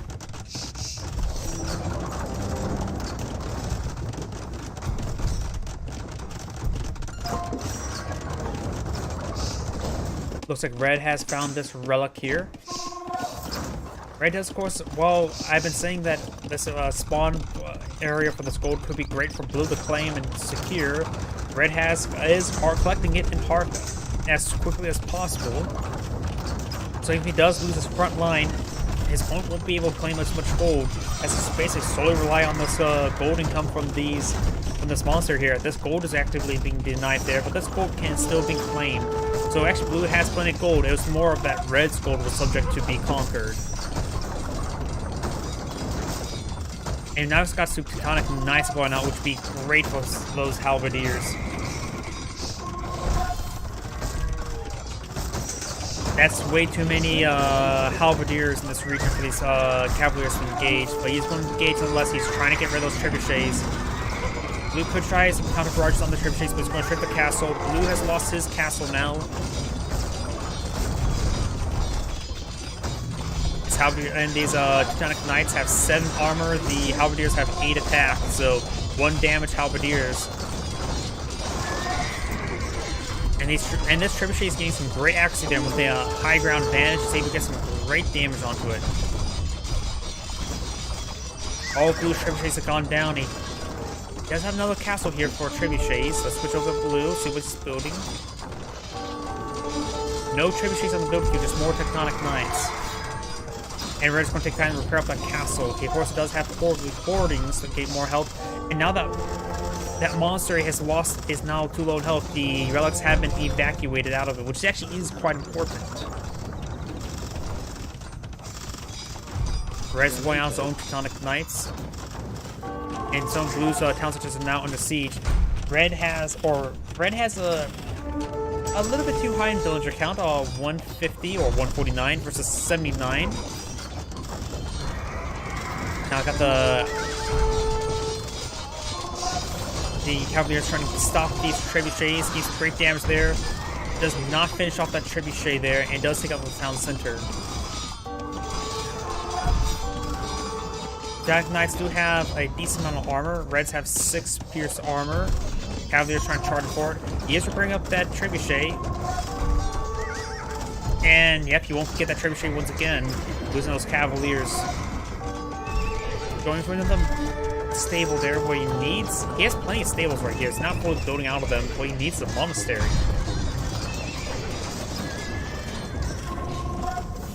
Teutonic Knights now be engaging Teutonic Knights. Let's see. 1810 versus 1807. He has not gone for any armor upgrades on his own Blue Teutonic Knights. So that means Red's Plutonic Knights have a pretty sizable advantage. And there we go. Blue has backed out of the game. This is Anagrade saying thank you for watching, and on to the next replay. I think Blue's biggest problem there was not building any pikemen or even spearmen when he just kept on seeing those knights. He was refusing to build a counter when he had a massive float of wood and food. Sure, they may not last very long, but if you need to throw mass at your opponent sometimes. Oops, not sure which replay I actually selected. I selected this one. So let's go ahead and cast this one. Greens have one, and grade here with another Age of Empires 2 Definitive Edition replay. It's going on the right side as the red Burmese. We have Himalawis 2. Spawn as the blue Mongols. We have Andre 2I. And this map has a giant choke point here. Blue's going for a forward mill there, trying to collect these deer, and some of those deer get knocked over there. Interesting placement. We can actually see a quick mill there. Let's take a quick look at the Mongols bonuses. I can't remember what the Mongols bonus is off the top of my head. Maybe there's a reason why he went for our early mill right there. And multiple mills being pulled out. Let's see. Hunters work 20% faster. That's why he's gone for quick mills. Just not collect his herdables just yet. He wants to maximize these deer collection when he can. So we got cavalry archers fire faster, light cavalry, hussars, and step lancers have more hit points, and hunters work faster. And of course, have the research. Nomads houses do not decrease the population headroom when they get destroyed, which is not a really important tech. Not that important. If they were to switch it like just max out population immediately, that's probably better than that. Andro, Siege Workshop units move 50% faster. Not that great. What really makes Mongols, I think, as a really good civilization is probably Magudai, an excellent cavalry archer, which is a step up from regular cavalry archers, and they also are very good for siege units. We also got an early dock here to try to collect some fish. Very nice. And Blue's throwing out a dock here as well. What vision does he have? Did not spot the dock there, nor the fishing ship just yet, so potentially he will go for a fishing ship and not fire ships. Doesn't spot anything there as well, so likely he will go out with some fishing ships and not fire ships. So you probably can't get fire ships in Dark Age. I'm getting too far ahead of myself. And let's go and cover red civilization bonus, the Burmese. We have Lumbercraft technologies are free, which can be quite handy. Those are ones you probably go for sooner rather than later. Infantry gets +1 attack per age, starting feudal age, not bad. Battle elephants get additional armor and pierce armor. Reasonably fine. They have a lot of health, that's pretty much makes them very resilient, so now they're even more resilient. And monster technology costs 50% less, which may need monks to get back here elephants. Of course, we got the Howdah technology, gave battle elephants more armor and pierce armor, and miniature cavalry, which cavalry gains +5 attack versus archers, which can be useful if you want just simply to deploy your cavalry as a counter if you're really dealing with arbalists. Most people go for knights and cavaliers and paladins, not really archers or arbalists in the Imperial Age, though some civilizations do excel at that. And team bonus gets reveal the relics immediately on the map, which could be quite handy. Speaking of which, I do see 1, 2, 3, 4, and that's it. So there's only 4 relics on this map. Let's switch over Fog of War. Yep, 4 relics, 2 on each side of each on the channel. Has some early palisade walls here, very nice. And let's go ahead and fast forward there. We got also an early watchtower here. You must be afraid of early aggression. Whatever floats his boat. Not really needed. We've got multiple docks being deployed out both sides. They definitely spot each other, right? Definitely spot there. And definitely fire ships being deployed out by both sides. And Red did come out ahead overall. He could use this. Yeah, he's going to use this village to repair up the fire ship. Though, to be fair, I'm not really sure you want to really be close to a makeshift flamethrower, because the word makeshift and flamethrowers are 2 words you don't want to mix together. Yeah, Blue's still having the advantage there, but Red now has a number advantage and a pair of Demolition Raft. Let's get a good hit there on that fire ship there. The other them, oh, that was not two Demolition Rafts, that was just one. And Blue's not losing a lot of his fire ships. He needs to go ahead and start garrisoning fire ships in there. Let's switch over to Blue, see if he's building more fire ships. We do have one in a Demolition Raft. He could go ahead and perhaps keep inside there to do an ambush spawn on these fire ships there. There's a wounded one there. He's trying to use the wounded one there to draw the Demolition Raft to get let it kill something that he wants to leave it get killed there. But he actually throws it into a fishing ship, I believe.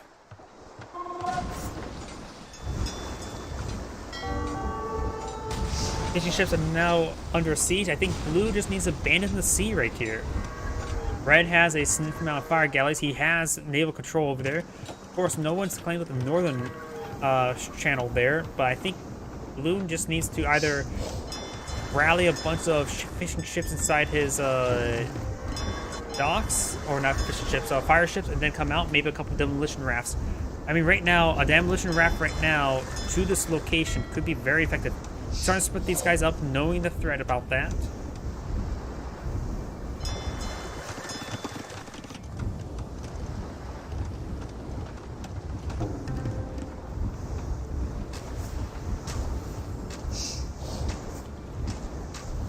And now you've got a pair of galleys.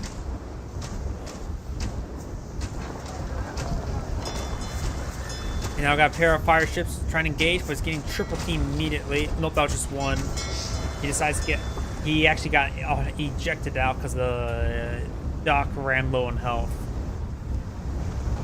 Ran low on health. That's probably not the best way to put that. By the way, we do have Blue going for Castle H now. Red has made a serious investment onto the sea to claim it. He will get the fish, of course.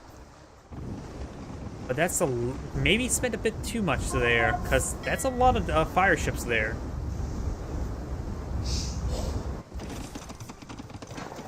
Let's take a quick look at villagers. Blue is behind by 5. Red does have a ever so slight advantage.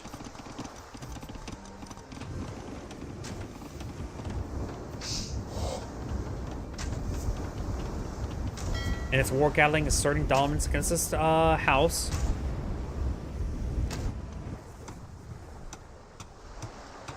And Blue is going to deploy out a dock up north just to get some fish here.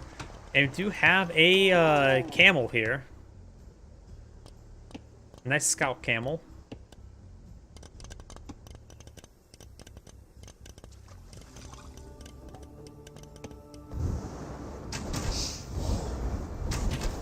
I suppose if the Mongols would got the technology that houses don't lose population, would have been very nice at this point in time.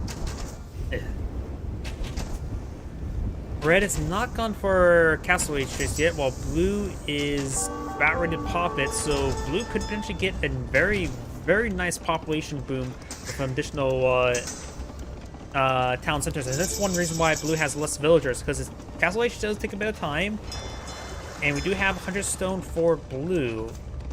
So a second town center should be popping out relatively soon. Maybe a bit farther forward in this region could be quite nice. You can also perhaps deploy out a monastery here to grab those relics immediately. We do have a Step Lancer deployed out. Usually knights are better than Step Lancers in most cases. Though in this very choky point, they could do quite well. I really wish they would just make it so Step Lancers were a complete alternative, like a complete replacement to the Knight line for the nations that can get the Step Lancer. So they can make it a little bit different and perform just a little bit different. Not necessarily like a niche role in the same roster to compete with.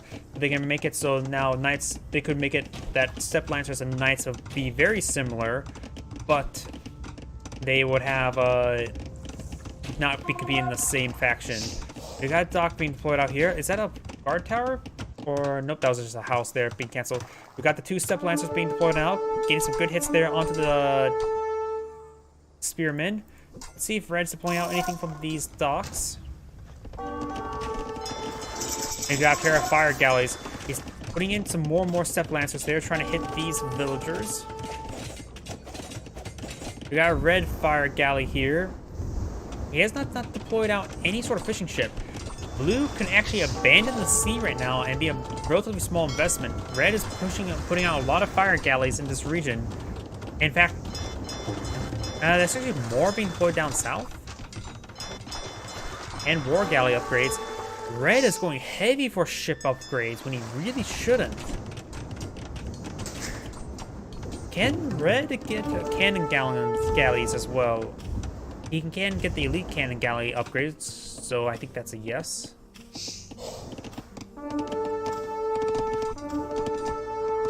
Spearmen are going down. We've got these step lancers advancing, getting some damage on these forces. This watchtower is having a bit of trouble there. Does get some good damage there on the spearmen. And now these step lancers are roaming about inside the opponent's line, getting some great kills on these spearmen. That drop of those step lancers is doing some great work. Red has gone for Castle Age. I didn't really pay attention when. And this monastery is getting... It's a monastery, not necessarily a town center. Red is losing a lot of villagers here. Blue now has the villager advantage thanks to these step lancers just stabbing everybody. Do step lancers do extra damage for the villagers? I wonder. Got a double layer of walls here. House is still slowly being picked apart. Got more fire galleys deployed out by Blue, but now we got fire ships for Red. Step lancers are quite wounded. They may just go ahead and try sieging down some of the structures, or just camp that relic because he has a monastery there. No monks on the build queue. Has Blue gotten out a monastery himself? No, he has not.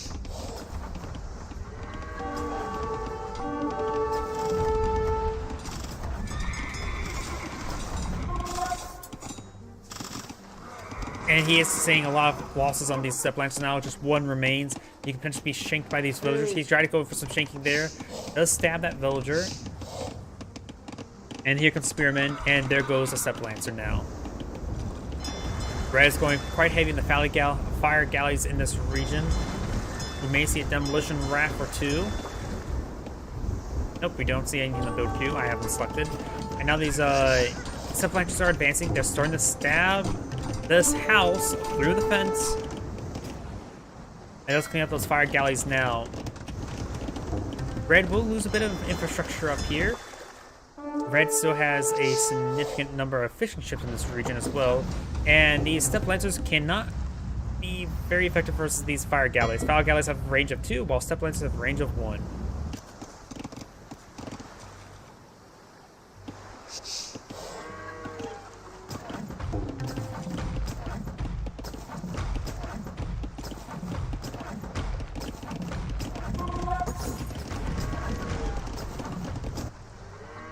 Looks like your Red and Blue are both using patrol moves to make sure no more docks get placed. Very nice.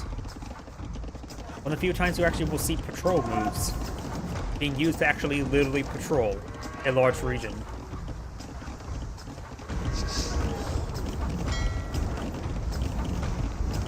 Got another transport right here. It's going to drop some more step lancers likely. Yep, we got another round of 4 step lancers. One of them severely wounded. And no relics have been claimed so far by either player.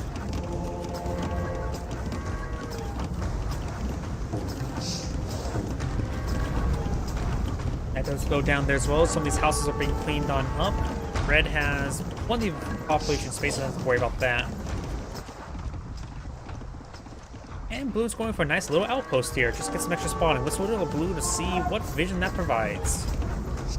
It provides that vision. Not really that great, honestly. It just tells them what's there, but not necessarily what's beyond it. Could have been deployed a little bit farther forward. Let's take a quick look at villager counts once again. We got Blue having 75, Red has 68, so that these raids with these step lancers have been doing quite good work. That's going to heighten the pace a little bit now. Just these supplements do find another kill there on the villager, and finds a kill there on a monk. Very nice. Blue is still running around. And he's starting to clean up some of these palisade walls, so now there is a breach.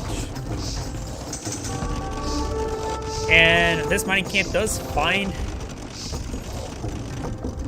get found by the fire ship there. He will need to get that repaired or replaced. He does have the sound center repair nearby. It's not a complete bad, and one of the supplanches does get converted. Slow down a little bit just to get an idea what's going on. Let's switch over to also Gaia, so we don't have to worry about all those sound effects popping on up when fast forwarding. Let's rebuild the mining camp on the better side, away from the fire ships. Who would have known that a mining camp doesn't want to be set on fire? From the sea, more precisely. And again, what exactly wants to be set on fire? Other than a fire pit.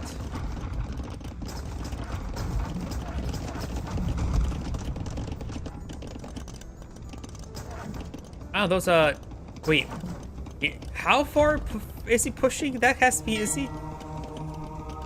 There must be actually quite a bit of a gap right there for him to actually get pushed forward. And now he's going to have trouble running away from Monk. The Monk will get conversion there on the fire ship. That's one way to deal with your opponent's fire ships. Just convert them. Magadi are not being deployed now. Some cavalry archers. And a fire ship does go down there as well. And the galley actually received quite a bit of fire from that captured fire ship. Nice still being pursued there. That castle finds those fire ships because of bad patrol path, probably. And all these knights are going to be streaming on in. We'll be trying to hit some of these villagers. There's actually been a ship, fish over here, so maybe a couple fishing boats wouldn't hurt. Good hits there. These knights do find another villager. And the Magadites do get some more damage there. Finds another villager as Magadites now receive some fire. And red has a path to Imperial Age. Both players now at Imperial Age. There's also a line over here which could find the knights and get some nibbles. And blue's actually going misjudging where the knights are actually at. Does spot them there now. The line does not get drawn by the Magadai. Up here, more knights are streaming on forward. That castle could have been a bit of a better position, perhaps over here. I know you set it right there to bleed off these fire ships, but keeping the fire ships at sea would prevent your opponent from deploying out more population on the land. Knights are being cleaned up, but knights are now streaming on in. Let's take out more and more of these knights there. Got a number of watchtowers in this region. Does clean up that knight as well.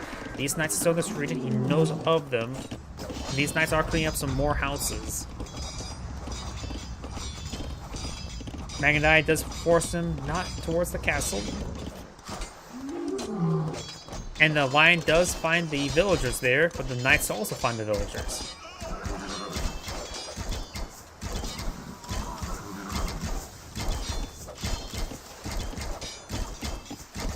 Knights being cleaned up by the Magadai. It's a typical villager count. Both sides have a good number of villagers. Red had an ever so slight lead, but at this point in time, they probably don't need to pull out any more villagers.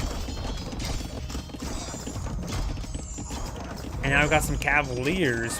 Cavalry research is now available.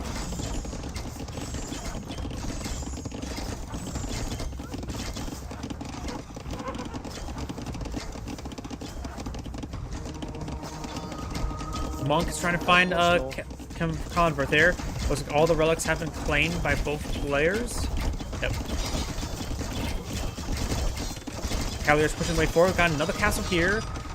Not sure why there. This would seem like a bit of a better spot. Maybe worried about any naval invasions.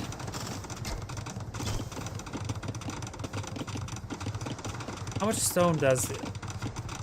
Blue has a significant amount of stockpile stone, and so does red. Both of them have enough for more castles. That cavalier does get cleaned on up, does go and not gun down. Take out that knight. Up north, we got the red, so it's these fire ships here. Red is now deploying out a castle right there. a bit too close to each other, perhaps. Perhaps could have deleted this workshop, and that's probably a better spot for a castle. By the way, we will have this choke point covered. This castle here is trying to siege down or remove these fire ships from this region.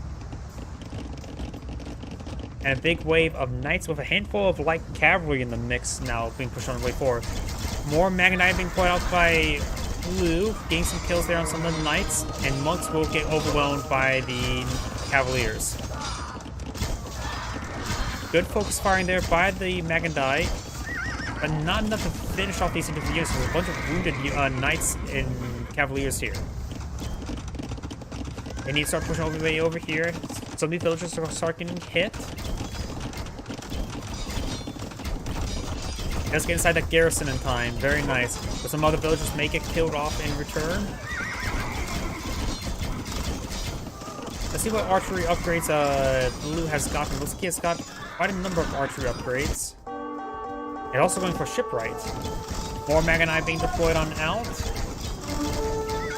We see ballistics has been researched, so is chemistry. Parthian, or no, that's, yeah. Let's forget, yeah, heavy cavalry archer, and I think Parthian tactics is the next one after that on this spot here. But yeah, it looks like I got a good number of archery upgrades, and bracers have been researched as well, so this Magnite are almost fully researched. Now I got some more fire ships employed now. With the shipwrights is able to help secure naval superiority. He's lost a number of fire ships to those castles as well. And Blue has kept these fire ships alive, so is the transport there. That's what will also perhaps these castles will also prevent these transports from landing. Light cavalry making their way forward, quickly being focused down by these Magnites. And there you do have the elite Magnite upgrade. And here they're a faster rate of fire, which could be very useful. Now only 2 of these light cavalry managed to squeeze on through. Blue does not have enough for a castle. Maybe we can buy some stone at the Market of Gal 4th castle. Because I think he only has 3. He has actually 4, so a 5th castle. Red has enough stone for another castle as well, so both sides can potentially push castles.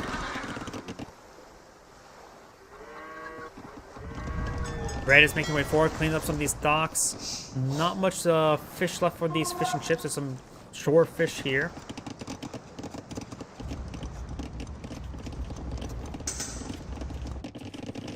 And we got our university way up there. Looks like he has destroyed some of his own infrastructure there to get these guys through.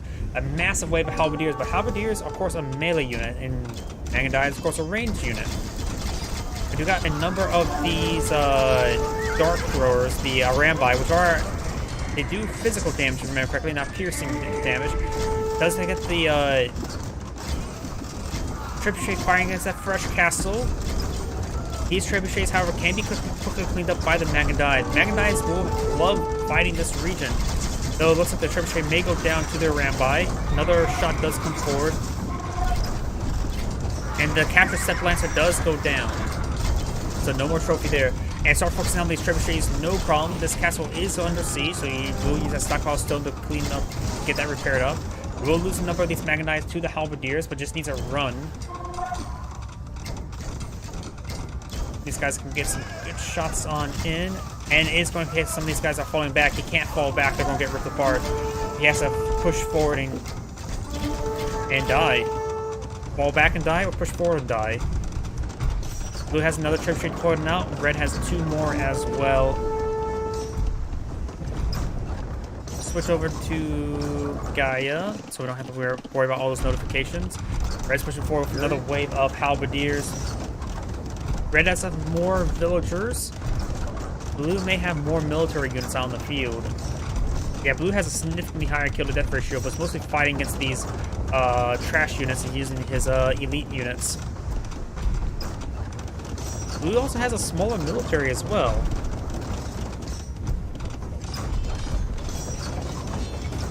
I hear fire ships engaging these hussars.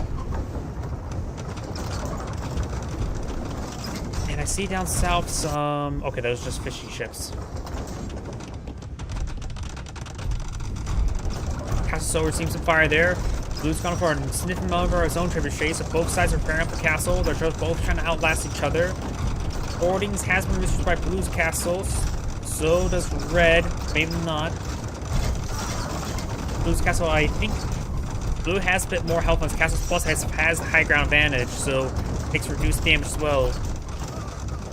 And with his castle in this region, these Halberdiers are going to charge it forward, but they're going to get ripped apart by the castle, let alone the Magadai. Now the Magadai could start being a bit more aggressive, trying to get towards these trebuchets. Without that defensive castle there, the Magadai are in a great position there. Does fall towards the castle, he's going to stand and fight, gain some great kills there. With the range of the castle as well. Lots of red units do go down. The Trashers having a bit of trouble breaking through. He does actually get a bunch of guys inside the garrison. More and more Trashers being deployed out by Red. Red may be out of gold. Looks like both players actually out of gold on the map. So both sides are out of gold on the map. So it's only left the relics. And keeping the Magnai alive is very important, but they also are very powerful. Like how we've been deployed out by the Mongols, they may not get Hussars. I honestly don't know off the top of my head. Trebuchet Warriors coming forward. Red's just trying to hit the castle. Blue's Trebuchets are just outright missing, looks like.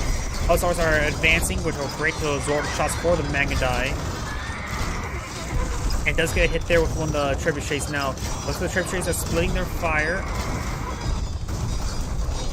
Blue's castle likely will go down. It's out of stone for repairs. It can't take time to spend and buy more stone for a castle. And Blue's castle does go down there.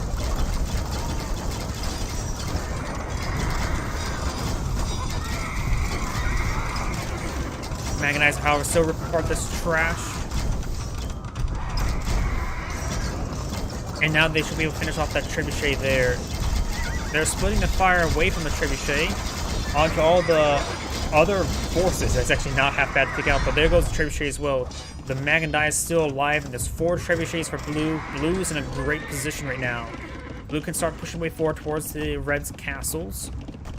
And all it needs to do is stream in like cavalry to draw fire. Or in slashes. Something to be a front line for the Magadai. Skirmishers wouldn't be half bad either.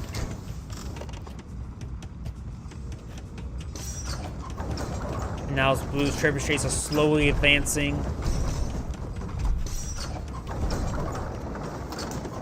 Got 2 stables here.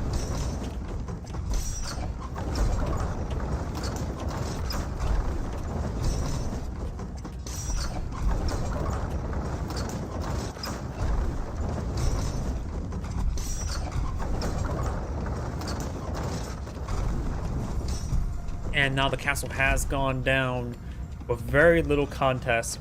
Red is just trying to pull up some forces in order for a massive assault. And Blue now has his own Hussars now on the field. I figured that the Mongols would get Hussars. I know they can't get Paladins, if I remember correctly.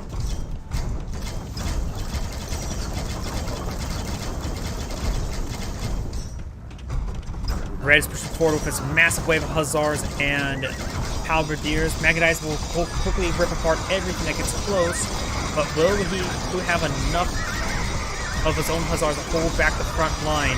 Got reinforced Magadai coming on in as well. Magadai are staying quite alive, and yep, Red's Hussars could not breach, and without any gold units to breach the line, deploying out Mangonels would not be useful against can't deploy out Mangonels to engage some Magadais because they have, of course, the anti-siege damage. Yep, and that is the end of the replay. So this is Angray saying thank you for watching, and moving on to the next replay.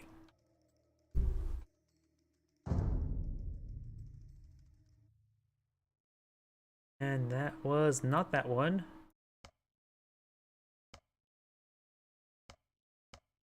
Yeah, it was this one here. Let's see, Franks versus Bengals. I have enough time for one more replay. Saracens versus Ethiopians, or Slavs versus Khmer. Let's go Ethiopians versus Saracens.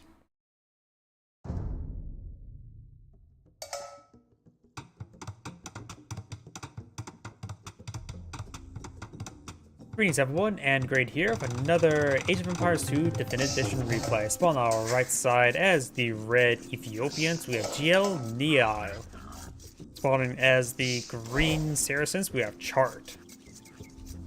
Let's go ahead and cover each other's bonuses. For the Ethiopians, we got Archers fire faster, so a good Archer civilization. They're actually classified as Archer civilization. Receive plus 100 gold and food when advancing next age. A nice little boom there. Nothing crazy though. Ore gets collected. And pikeman upgrade free. Does he not get halberdier? I guess that may not be for halberdiers. Maybe that may be just for pikemen, not halberdiers. You can research halberdiers. Guess we're going to have to wait and find out.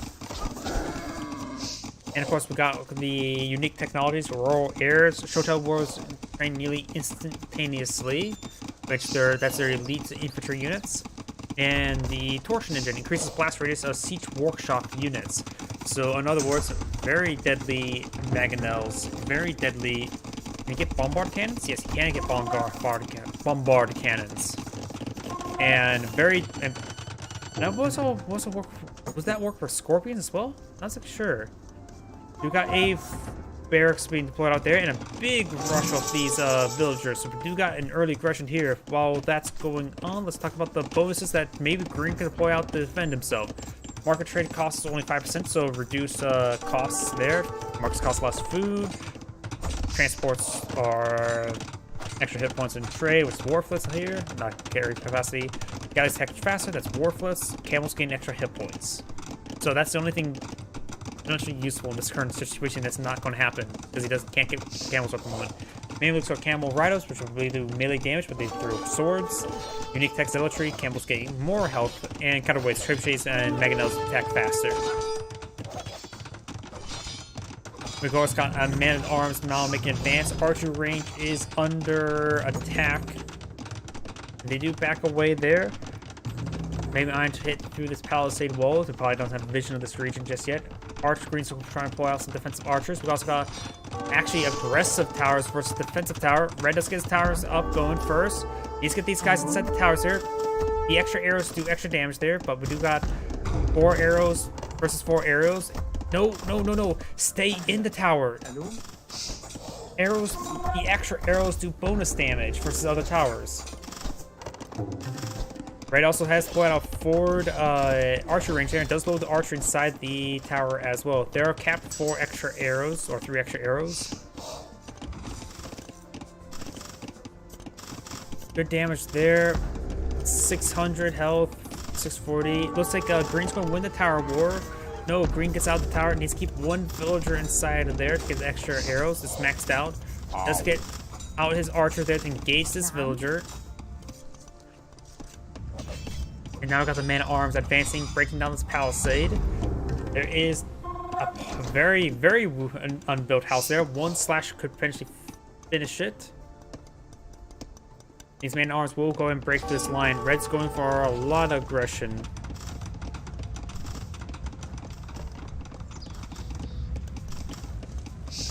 Red's tower will slowly be picked apart by the single arrow of Green's tower, and vice versa. Green has some archers deployed out right here.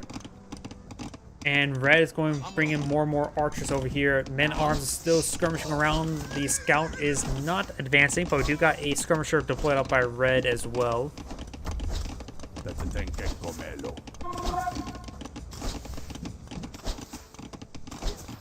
Scout charging on forward, trying to get some shots for slices here.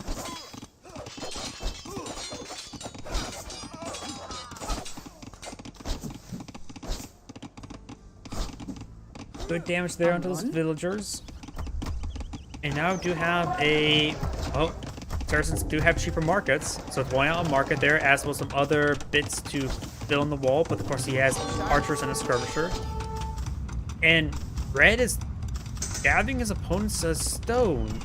Is Red going to go for Castle Age? Red is not going for Castle Age at the moment.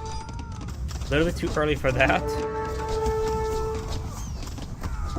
And Red is just streaming on through this line, getting a number of kills on the villagers.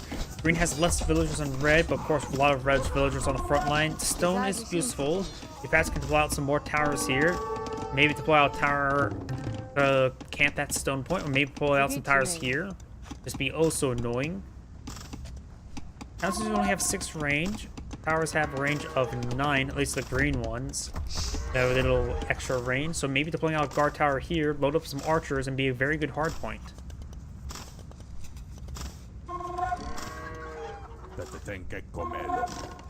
Is soaring off some units inside these guys. Looks like these are some archers as well as a handful of skirmishers.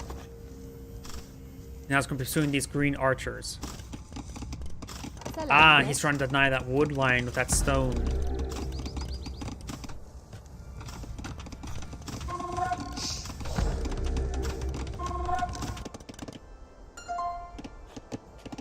We do got these archers are advancing.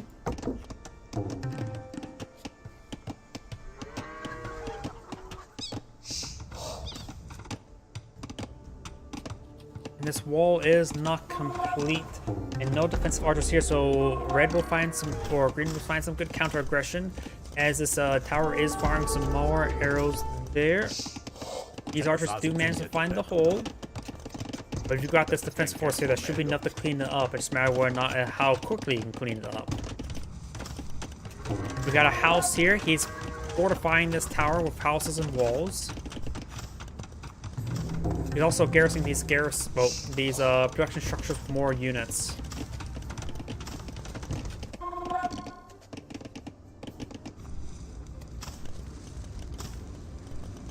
Ow.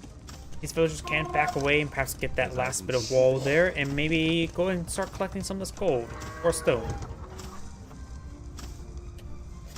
We got the armor upgrade for the archers now, or pierced armor, I should say.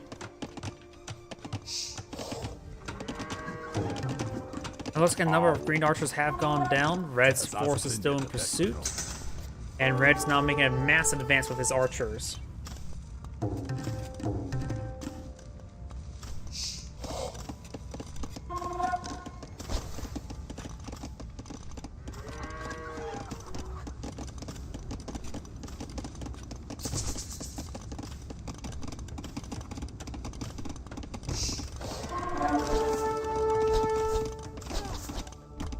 It's good damage there now.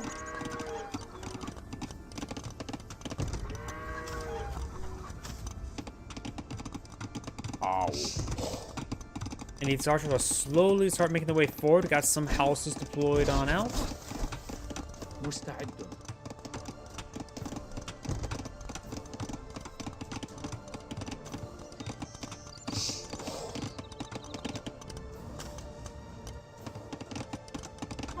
And these red archers are unable to find a good opening. I think Saracens have, or no, that's Ethiopians. Saracens have like the extra, what's it called? Building damage with their archers, correct? Yeah, +2 attack to buildings. Also, this wall will slowly go down. More red archers are advancing. Green is now going for Castle Age. He does not have enough for a castle, but maybe some knights will help him break these archers before they break him. Green has a handful of defensive archers here. He has loaded up the villagers inside. These archers has managed to advance, gives great damage onto them. Those got cleaned on up. And these archers are slowly picking away against this house now.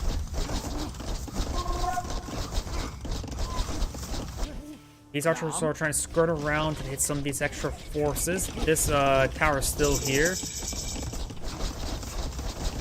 And now we do have Castle Age for green. How's Red's Castle Age coming along? Just got started. And here are some bearers. And cleans up the bearers and shoots a horse.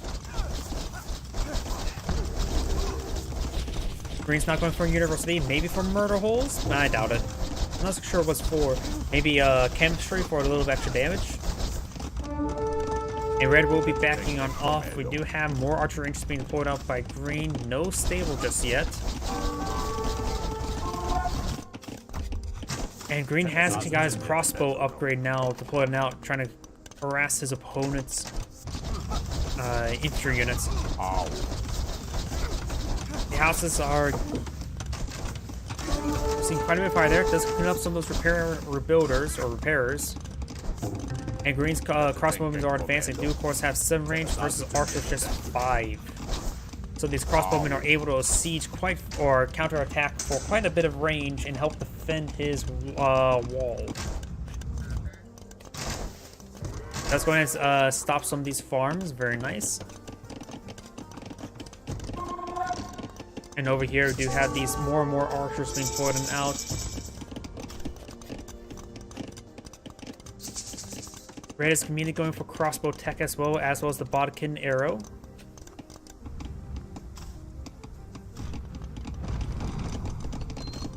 That's going to destroy his own house there in order to push forward, trying to engage these archers. He has a small window, which has just got expired. Let's get both that research going. And now we're seeing massive amount of fire there. We're seeing too much fire. That's 7, 7, 7, 7, 7. So they're both quite upgrade. Both of them have their armor. Both of them have their pack upgrades.